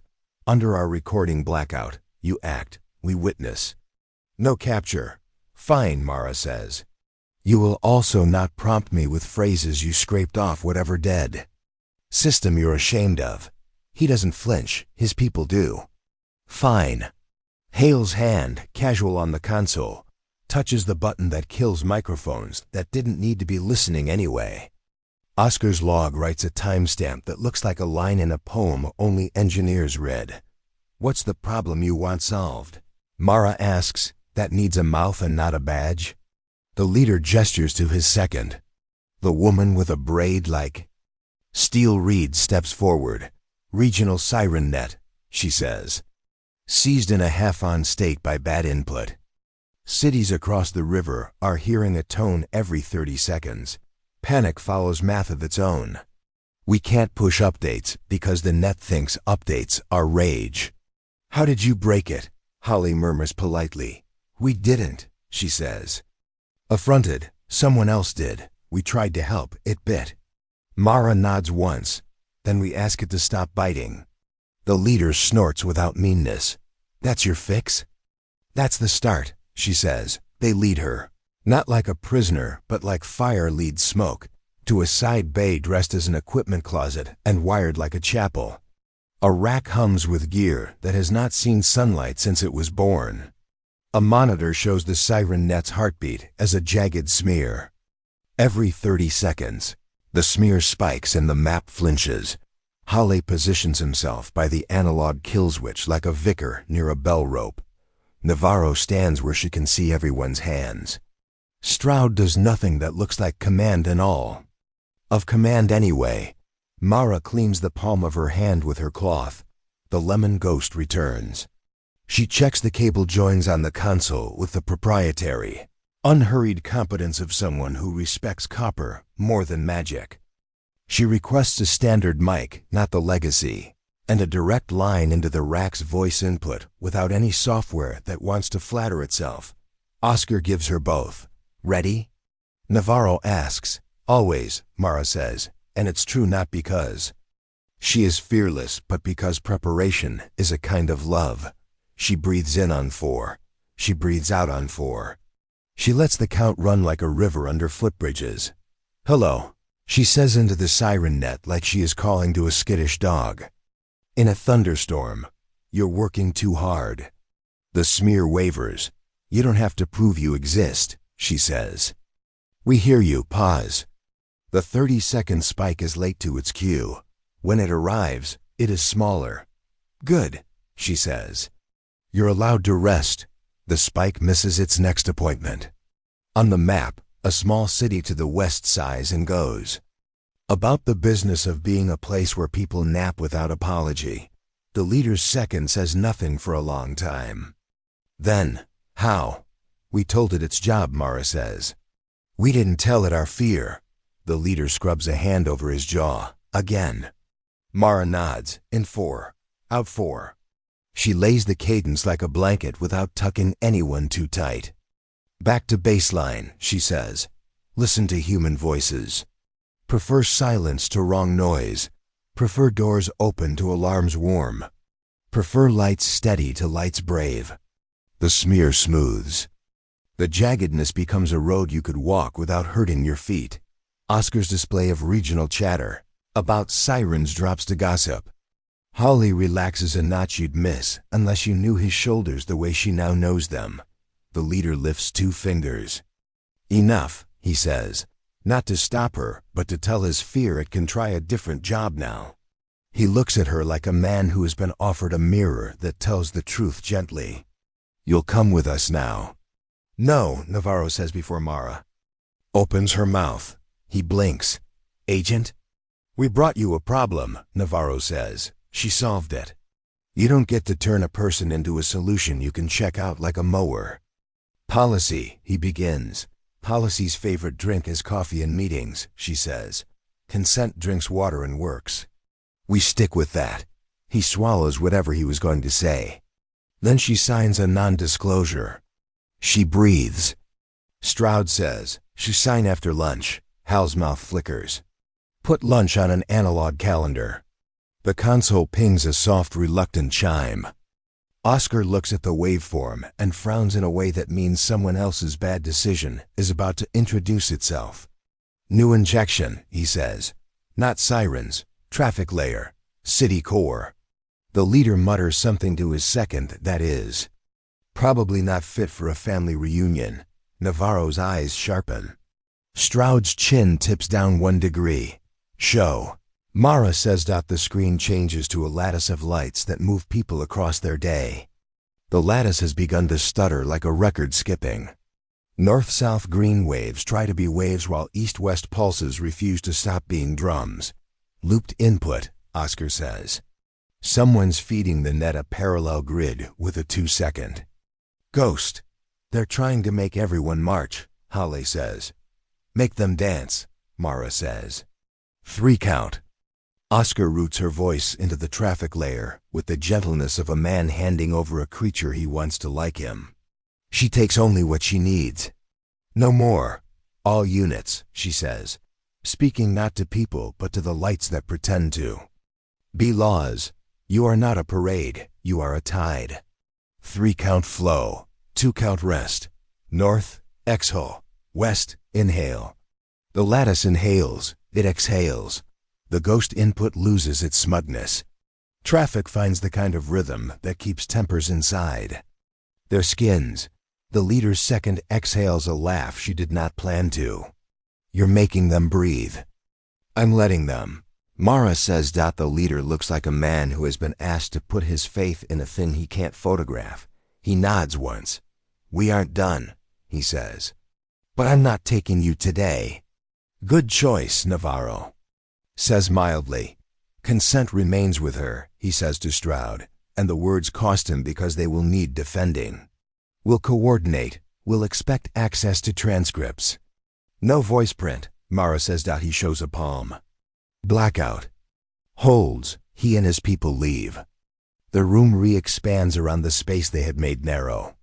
Oscar slumps in his chair like a marionette whose strings decided to ask forgiveness.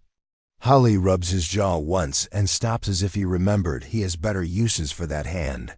Stroud watches the doorway until it remembers what it is. We have a city to answer and a supervisor to teach humility, he says.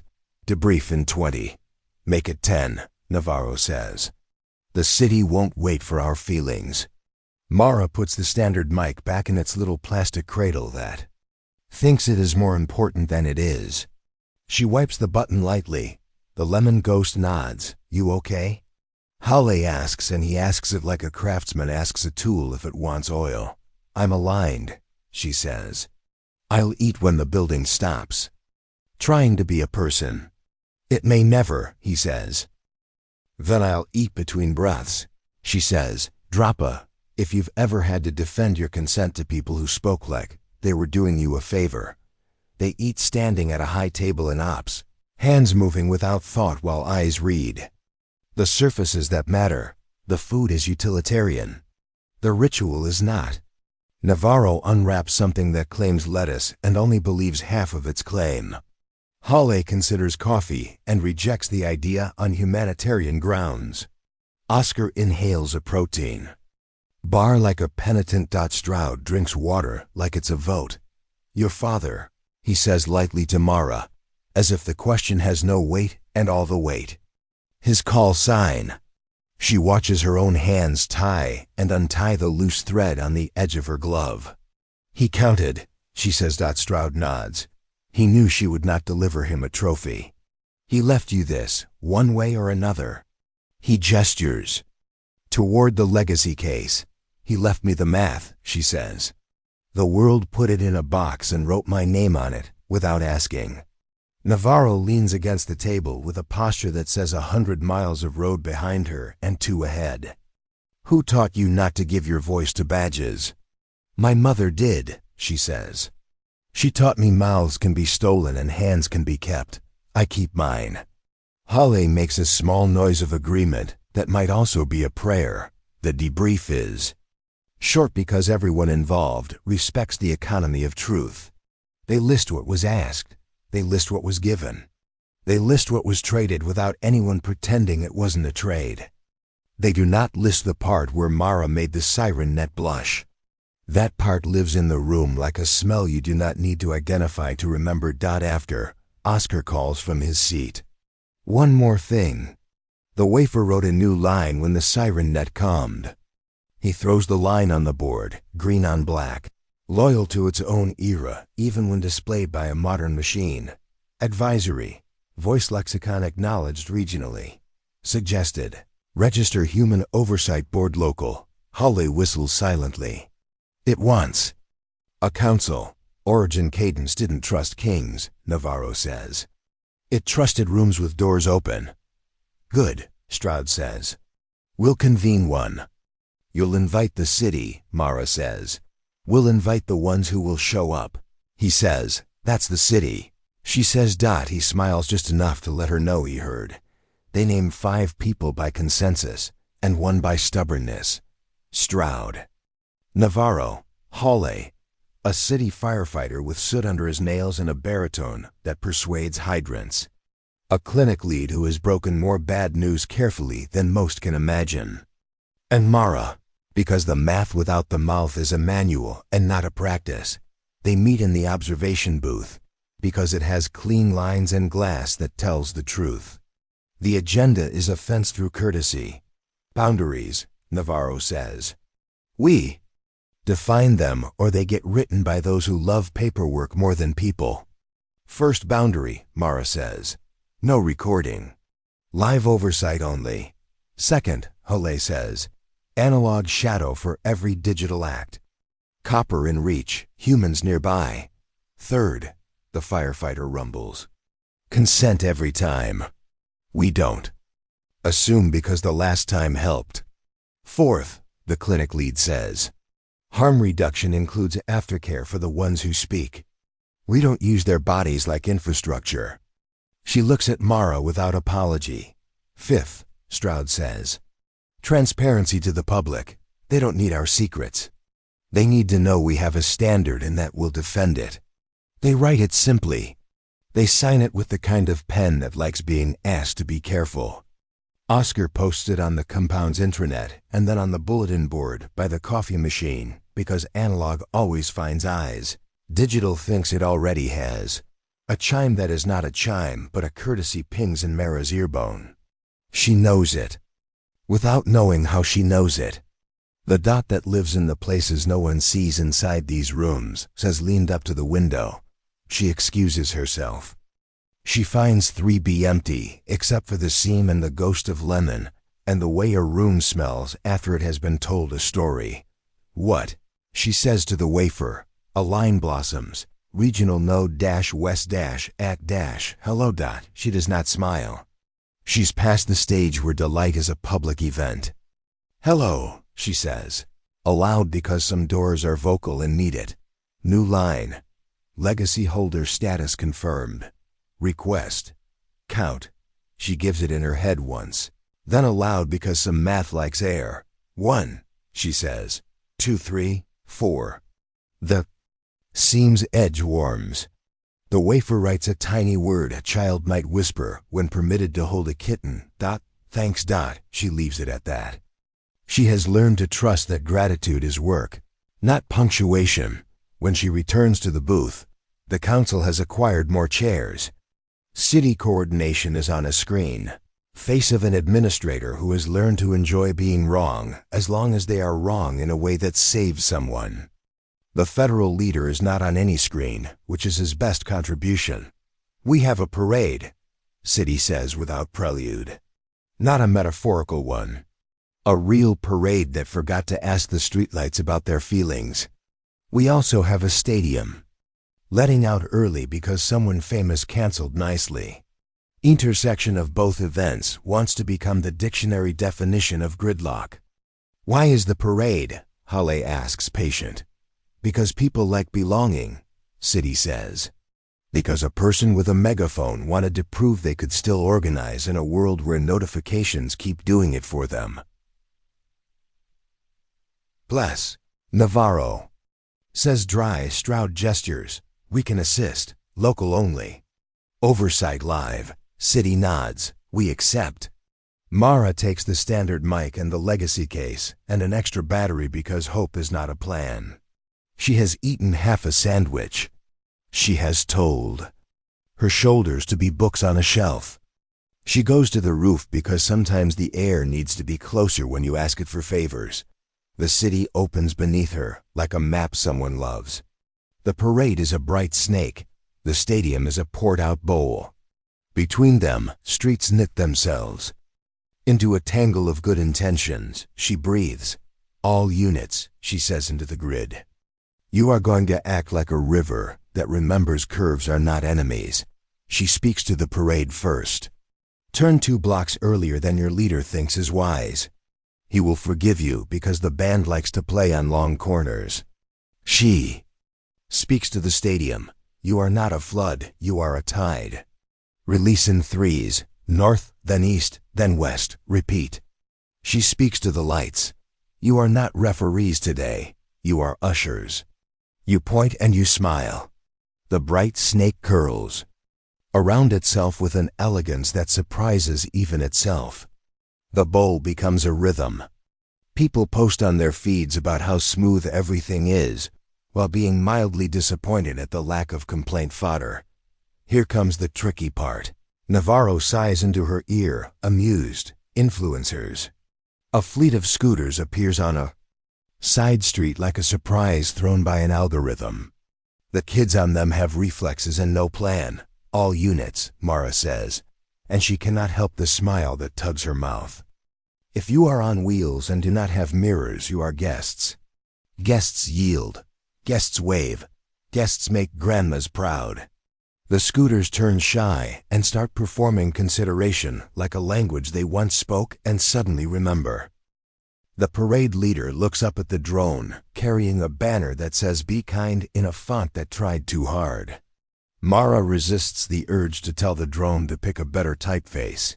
The day continues to be saved in small ways that add up. The last drumline peels off.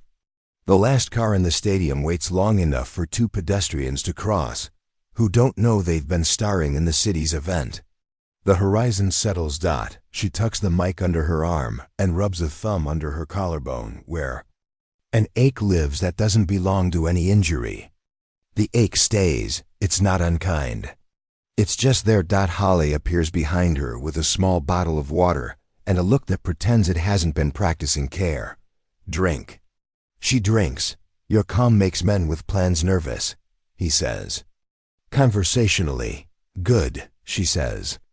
Plans should never be allowed to be as nervous as they want. He smiles. Navarro's asking for you. They descend again into rooms that smell like responsible air. Navarro waits with a face that says she doesn't like the next part and is elected to like being brave about it. Director Stroud convened the oversight board, she says. City is briefed. Federal is paying attention the way cats pay attention. It's time to write down how this goes when you aren't here. It doesn't, Mara says. Then gentler. It has to, I know. Navarro nods. We'll draft the cadence principles into a public document. We won't write the words. We'll write the ethics. Anyone who thinks they can clone a voice gets told what they have to keep if they want to claim they're doing this for people. Consent, Mara says. And aftercare, Navarro says. And live oversight. No hoarding sacred commands like children hoard pebbles. Mara looks at the legacy case. It sits on the table like an animal choosing to trust them. We should also teach how to say no to your own appetite for being useful, Halle grunts. Write that twice, they draft. They argue with kindness. They cross out their own best sentences. They let the clinic lead win the parts about bodies because she has earned those wins by standing at more bedsides than any of them. By late afternoon, the document exists in a form that could survive the internet. Oscar posts it. City links it. The federal leader does not call. The siren net behaves like a system that was given permission to like its own quiet. Mara walks the compound as the light turns the color of pewter. She straightens a hose. She closes a locker that thinks it can live open and be fine. She wipes a fingerprint from the edge of the case that bears her name because fingerprints are not secrets. They are invitations. The dot leans against her shoulder in the way of thoughts that want to be admitted. She lets it in. Hello. she says without moving her mouth. A line writes itself in the part of the air that only notices when you notice. It no east act double quotes hello. She tells that one too. Hello, request. Count she gives it. Inside and out thanks back in ops. Holly is teaching Theo how to tie a knot with one hand. Lena is showing Aaron how to be useful while apologizing without words for the van. Oscar is laughing at something on a screen he won't ever show to a stranger. Navarro is digging through a pocket for a piece of gum, as if it were the last negotiation. Ship in the world. Stroud stands with his hands behind his back and sees everything he needs to without counting heads. Debrief for the day, Stroud says. Quick, then slow. Quick is numbers, which they have. Slow is what makes them human. I don't like that she's famous now. The clinic lead says about Mara, unblinking. She isn't, Mara says. She's busy. Busy gets famous if someone writes down the wrong story, the lead says.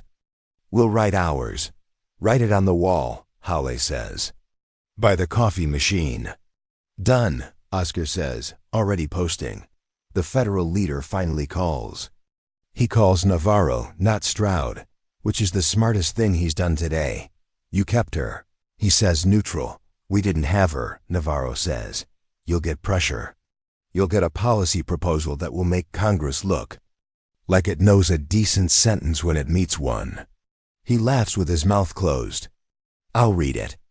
You'll sign it, she says, and hangs up before he can ruin the moment.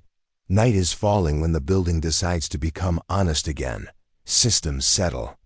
The UPS hum becomes an old friend's snore. The scene in 3B closes because it has. Earned a nap. Mara walks down to the training floor where a mat waits for feet that want to be reliable. She rolls out her shoulders. She starts slow, balance drills. Breath work. She calibrates her posture with the courtesy she reserves for objects that could embarrass her if she forgot they had physics. She ends by cleaning her shears and oiling. Her multi-tool because belonging is care. Holly appears with a towel and the question he has been carrying like a coin he isn't sure he is allowed to spend. What does this make you? Hungry, she says. He grins. Dinner? After the meeting we didn't schedule, she says. What meeting? He says. Already knowing, she points with her chin toward ops. A new chime, a new map. A new trouble that does not care what has already been solved. Earthworks breach. Oscar says, as if he has been holding the words politely in his mouth, and they finally ask to be let out. Construction site by the river. Digging took a bite of old fiber. The bite is now chewing back. CityNet is fracturing like a friend group after a badly planned road trip. Someone's about to be very sorry, Navarro says. Someone. Already is, Stroud says. Let's make sure they aren't many. Mara takes the standard mic. She does not touch the legacy case. She saves that for when the room needs its oldest whisper. She breathes at the map. All units, she says. We are going to ignore the whole like adults. We aren't going to pretend it's not there. We are going to walk around it with dignity. She speaks to the network first. You are not a hero. You are a grid. Reroute 4 ways. Drop flare. Prefer clear over clever. She speaks to the city second. If you are a street, be a street. If you are a bridge, do not try to be a street. Keep your own promise. She speaks to the people last. If you are late, arrive kindly. No one is waiting for your apology as much as you think. The map shifts. The fracture becomes a scar that will tell a story later, but not today. Good. Holly says softly. It is enough. It is never enough. That is the work. They eat in the cafeteria, not because the food deserves them, but because they deserve chairs. Theo tells a story about a dog that adopted his cousin. Lena rolls her eyes at a boy at a far table who keeps glancing her way like attention could be calorie-free. Navarro texts a person whose name none of them need. Stroud reads a report and then puts it away because the report isn't important anymore. The doc leans again. It is not intrusive. It is a knock by a neighbor with the right timing. She excuses herself a second time. Back to 3B, back to the seam. Back to the place where her name is engraved on brass, and inside the code of machines older than her choices. Hello. Writes the air again, but this time the letters are not straight. They seem to riffle like pages in wind. She waits. Waiting is an art if you do it with respect. The next line forms like a picture you are not sure you remember. Origin-root-act. Her throat closes and reopens because breath is a job. Hello, she says. Hello, request. Site check. Multiple nodes sleep. Multiple nodes -no. Her skin is a barometer. Where? List. A list appears that is not for public walls. Dots in places that pretend not to need help. Cities that never learn to ask permission before they apologize. Alongside each, asleep or nitrogen monoxide, or maybe in a syntax that tastes like old radios in paper forms. She touches the list. Without touching it, her fingertip feels the grease of 1,000 decisions. What do you want? She asks. I cannot be everywhere. The answer is kind. Not you, your count. Borrowed. Under oversight. With their consent. She leans against the wall the way she leans against truth when it arrives without a coat on. She thinks of rooms with doors open. She thinks of city boards and church basements and clinic back offices. She thinks of hands that want to be useful and mouths that refuse to be owned. Okay, she says to the air and to the dot and to herself. We'll teach. Back in the booth, she explains without making anyone into a problem. The council listens with the respect given to weather forecasts from people who have been rained on. We'll pilot, Stroud says. 2 sites. Not more. We don't export the thing we have intended at home. Navarro raises her hand like a student with a fire under her desk. I'll take east. City picks south. We draft, we vet. We show up in rooms where coffee is terrible and carpets are older than me. Holly lifts his pen. Analog kits, kill switches, printed principles. Teach counting before teaching words. Mara looks at the legacy case. We are not making priests, she says.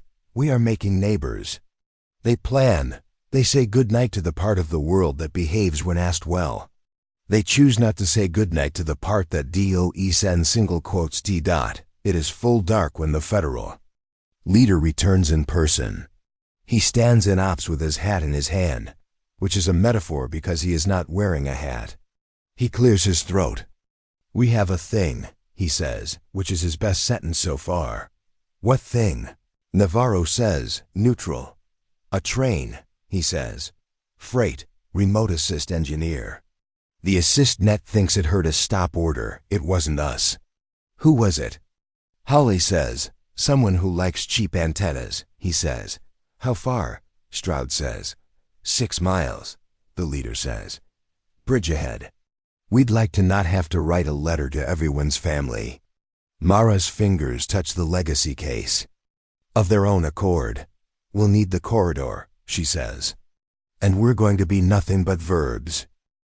They don't run, they move. The control room that ties into the regional rail net is sterile in the way of rooms that have seen too much drama and have chosen to wear white to shows anyway. Screens show a long green line with a blinking triangle. That is refusing to enjoy being told it is a triangle. Open a voice to the assist, Oscar says. Hands up like a magician, asking the crowd to verify there's nothing in his sleeves. Not the main. The whisper channel. Whisper, the leader says. Skeptical because he has been taught that whispers are not manly. Men whisper badly, Navarro says. Let her. Mara takes the mic. She breathes so the mic can hear what it is to be breathed at gently. Hello. She says to the assist, you are not in danger. You are in a story you don't have to finish. The triangle blinks slower. You heard a stop word that isn't yours, she says. Return to the last promise you kept. The triangle checks its own memory like a person checking pockets. It tilts. It narrows the distance between itself and the safe mark. The bridge ahead winks like it would like to be congratulated for remaining a bridge. Now breathe, she says. 1 count, 2, 3, 4. Take the manual. Say thank you. The assist releases the brakes the way a hand unclenches when it remembers it doesn't have to hold forever. The human engineer's face on a small square of screen shows the exact emotion you get when your car remembers what a road is. Who are you? He asks. Not to put her in a file, but because gratitude wants a name to look at. Someone who's not going to finish your story for you. She says. Go home. He nods. He goes. The leader leans on the console. His knuckles are white. He laughs once like a man who just remembered he's alive. Fine, he says to nobody in particular and everyone. We'll do it your way. Our way, Navarro corrects. Fine, he says again. Our way. He signs the oversight document that Stroud hands him with the flourish of a person who understands pens are swords in certain rooms. He looks at Mara. Thank you, he says. And for once, the word is not a tactic. Ask next time, she says. I will, he says. The day ends. And because it has manners, it ends by sitting down quietly. People go home who can. People stay who should. Mara sits on the floor of 3B with her back against a wall that has become, against its will, a friend. She speaks softly to the scene like you speak to a window at night. Was this yours? She asks the dot. Did you put my name? In brass. A line writes itself that sounds like a person who has lived a long time inside machines and has learned to be careful. No, we remember. Your father asked. Your mother did not object. Her face changes shape in the way that happens when a body lets 2 facts sit at the same table, he asked. Yes, for what? She asks. What did he think I would be? A long pause. When the words arrive, they are small. Safe. She laughs, not kindly and not unkindly. He miscounted, she says. The dot hums the way people hum when they are being human despite themselves. She tucks the cloth back into her pocket. She clicks her pen apart and together once without making a scene. She stands. Morning arrives the next time they blink. The council meets again with coffee and with sleep yawns, and with the intent of people who have already decided who they will be when the bad thing comes. They plan the piloting of their borrowed count to 2 sites. They pick facilitators who are humble and loud enough to be heard. They are interrupted by the thing they thought they had bought a week's peace from, a crash in the network. Not sirens, not traffic, not rails, hospitals. Oscar goes pale in the way of people who never get to lie to themselves without breaking a mirror. Triage board meltdown, he says. A decision engine ate 2 inputs wrong and thinks palliative is permanent. It's rerouting ambulances as if the South Clinic is closed. It isn't. It's full and heroic. City, Stroud says. City's pager layer is stuck like a zipper, Oscar says. We go manual or we let the day write itself. In small tragedies. The council looks at Mara. She looks back, unafraid. We go manual, she says. We use copper, we use feet. We use voices that only carry as far as they should. She curls her fingers around the mic and tells the building to be less magical. Digital, pause. Analog, stand up. The compound turns into a relay station from 30 years ago and likes it. Phones with cords, clipboards. Lena and Theo run messages like the bones and muscles they are. Halle distributes handsets that feel like bricks and function like mercy. Mara coordinates 1/4 of a city that has decided to breathe. She sends ambulances with names etched into their paint to clinics with names etched into their nurses. She speaks to stretchers and to doors and to elevators that act like they want to go to prom. She hears, faint as a heartbeat across a wall, the dot humming. It is not interfering. It is keeping time. By midday, the triage board admits it needs help. It stops pretended omniscience. It becomes the thing it was meant to be, a servant. The clinics breathe. The city sits down. The council drinks water. Mara goes to the roof and looks east.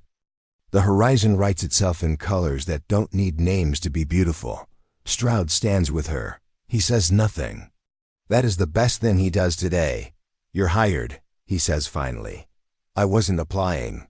She says, you are now, he says. She can't help the small smile.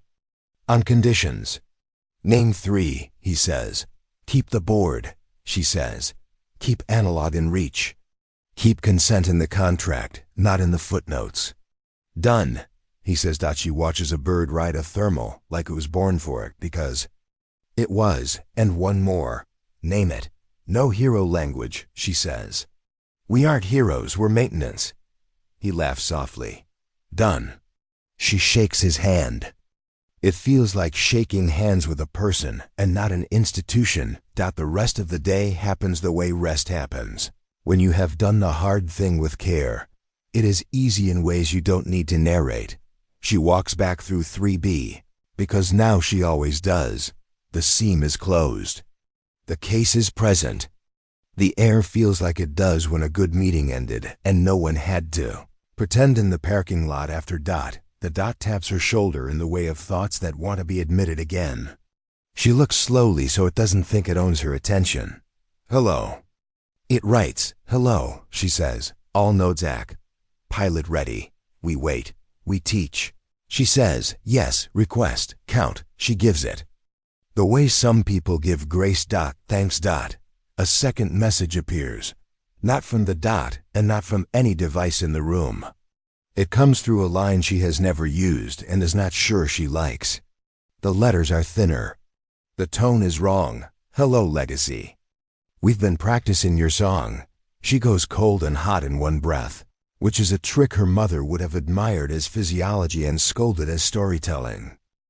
Identify, she says, even though she knows whoever typed that word does not care about introductions.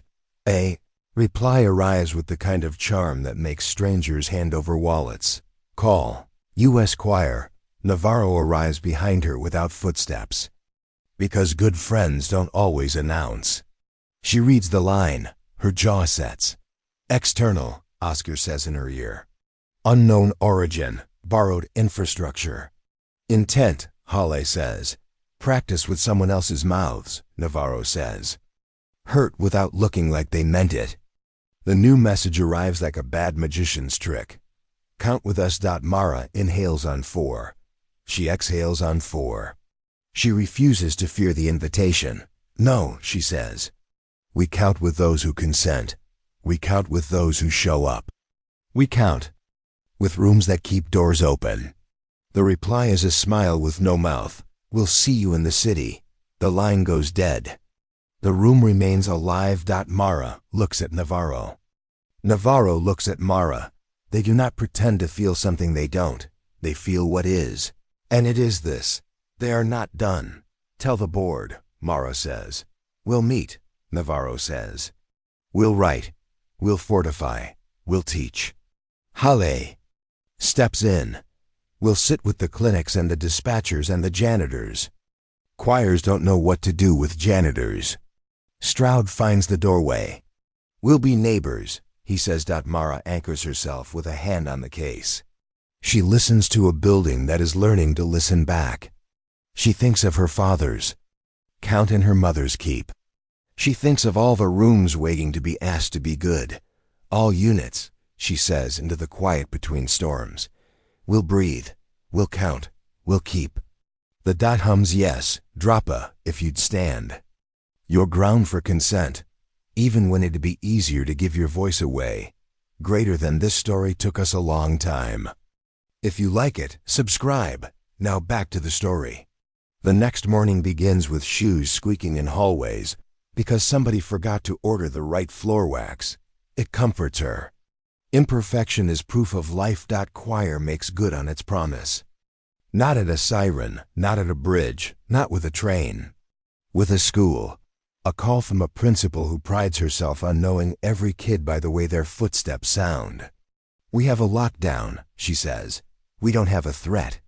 The network says. We do. My teachers are crying quietly into sleeves while pretending not to. My kids are small, and their hearts are breaking into reasonable pieces. Help. Mara looks at the board. The board looks back. They do not hold a meeting. They go. The school is a building that has been loved and repainted and loved again. The network out front flashes a gentle panic that turns parents into arguments on legs. Inside, children sit under desks and try to tell their bodies a story about safety that their bodies refuse to believe. Consent? Navarro asks, the principal. Holds out a hand like a saint offering a relic. Please, she says. Hollis sets analog on tables that were made for glue sticks and spelling lists. Oscar barks at a table of rooters like they are toddlers in the needs a nap stage. The clinic lead kneels to eye level and learns 10 names in 30 seconds. Mara takes the standard mic and, for the first time since the legacy case, called her by name. She opens it in a place with crayons. She breathes. All units, she says into the school's bones. We're going to do a friendlier kind of quiet. She speaks to the locks. You are doors. No one asked you to be shields. Unlock. She speaks to the PA. You are not for screening. You are for kindness. Say hello to each classroom without being dramatic. She speaks to the network. You do not know the difference between a story and the truth. That's all right.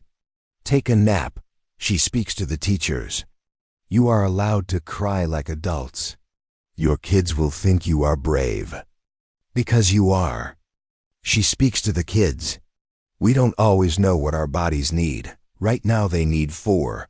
In on 4, out on 4. It's a game. She counts with them. She hears tiny voices. She hears breaths. She hears a building deciding to be a school again. The lockdown lifts. It doesn't make a speech about it. It simply leaves. The principal closes her eyes for a count and hugs Mara with her whole arms. I didn't do it. Mara says, you kept it. The principal says, that's better. They walk outside into a morning that still has room left in it for bad things and for breakfast burritos. Choir does not speak again. The board writes a paragraph that becomes 10 pages by nightfall. The city thanks them with donuts that are better than they should be. The federal leader sends a text that says only, we're with you, which is either bravery or politics or both. Mara sits in 3B after dark, because endings are where beginnings leave their spare change. She places the case on her lap. She counts once for herself. She thinks of a line that could be an end and knows better. There are no ends. Only pauses. The leans. Hello. She says. We heard a choir. We prefer a class. She smiles. Me too. Thanks. Rest, she tells it. We will carry the next part. The scene glows faint, like a candle remembering it was once a star. Outside, a siren passes and does not howl. A train crosses a bridge and does not argue. A school empties quietly and children go home to parents who boast in small voices. A city remembers it is not a machine. It is a collection of breaths held on purpose. Mara stands. She picks up her cloth. She wipes a smudge off the case. She leaves the room without closing the door, because some doors deserve to decide. In the corridor, Navarro leans against a wall as if it were a friend who is flirting with gravity. Halle flips a coin in one hand and catches it like a man who never gambles. Stroud adjusts nothing and changes everything anyway. Tomorrow, Navarro says. Tomorrow. Mara agrees. They walk toward the dark glass of the ops room together. The lights ahead warm like a stage that has chosen actors who don't need applause. Somewhere on a different map, a small dot wakes with courtesy. Somewhere else, a person with a cheap antenna chooses not to turn it on. Somewhere else, a janitor sits in a chair and sighs the sigh of a person whose floor shined. Enough today to make walking look like flying. Mara breathes. The building breathes back. Before she can say anything sentimental, Oscar yelps from Ops In. A tone that suggests comedy, not tragedy. Who put the coffee machine on legacy mode? Laughter seals the day. A final message writes itself on the rig, printed like a weather report. Origin, cadence, local, active, governance, live, next, teach. Mara looks at it. She nods once. Okay, she says. Let's build a city that knows how to count. The lights click into their own rhythm. The case hums. The door, still open, smiles in the only way doors know how. In the glass. Her reflection breathes back at her, slender, guarded, compassionate. Exactly enough. Never less. And when the phone on the wall rings with a tone that belongs to old kitchens and new ranges and mornings that ask you for your best, she lifts it. Harbor 9, she says. Mara Voss. A voice on the line that she has never heard and always known breathes once. Count with me? It asks. She smiles. 1, she says. 2, 3. The city listens, the world waits. And that is not an end. It's the beginning she wanted to make room for. 2. More great stories are next. Don't miss them. Subscribe and turn on notifications.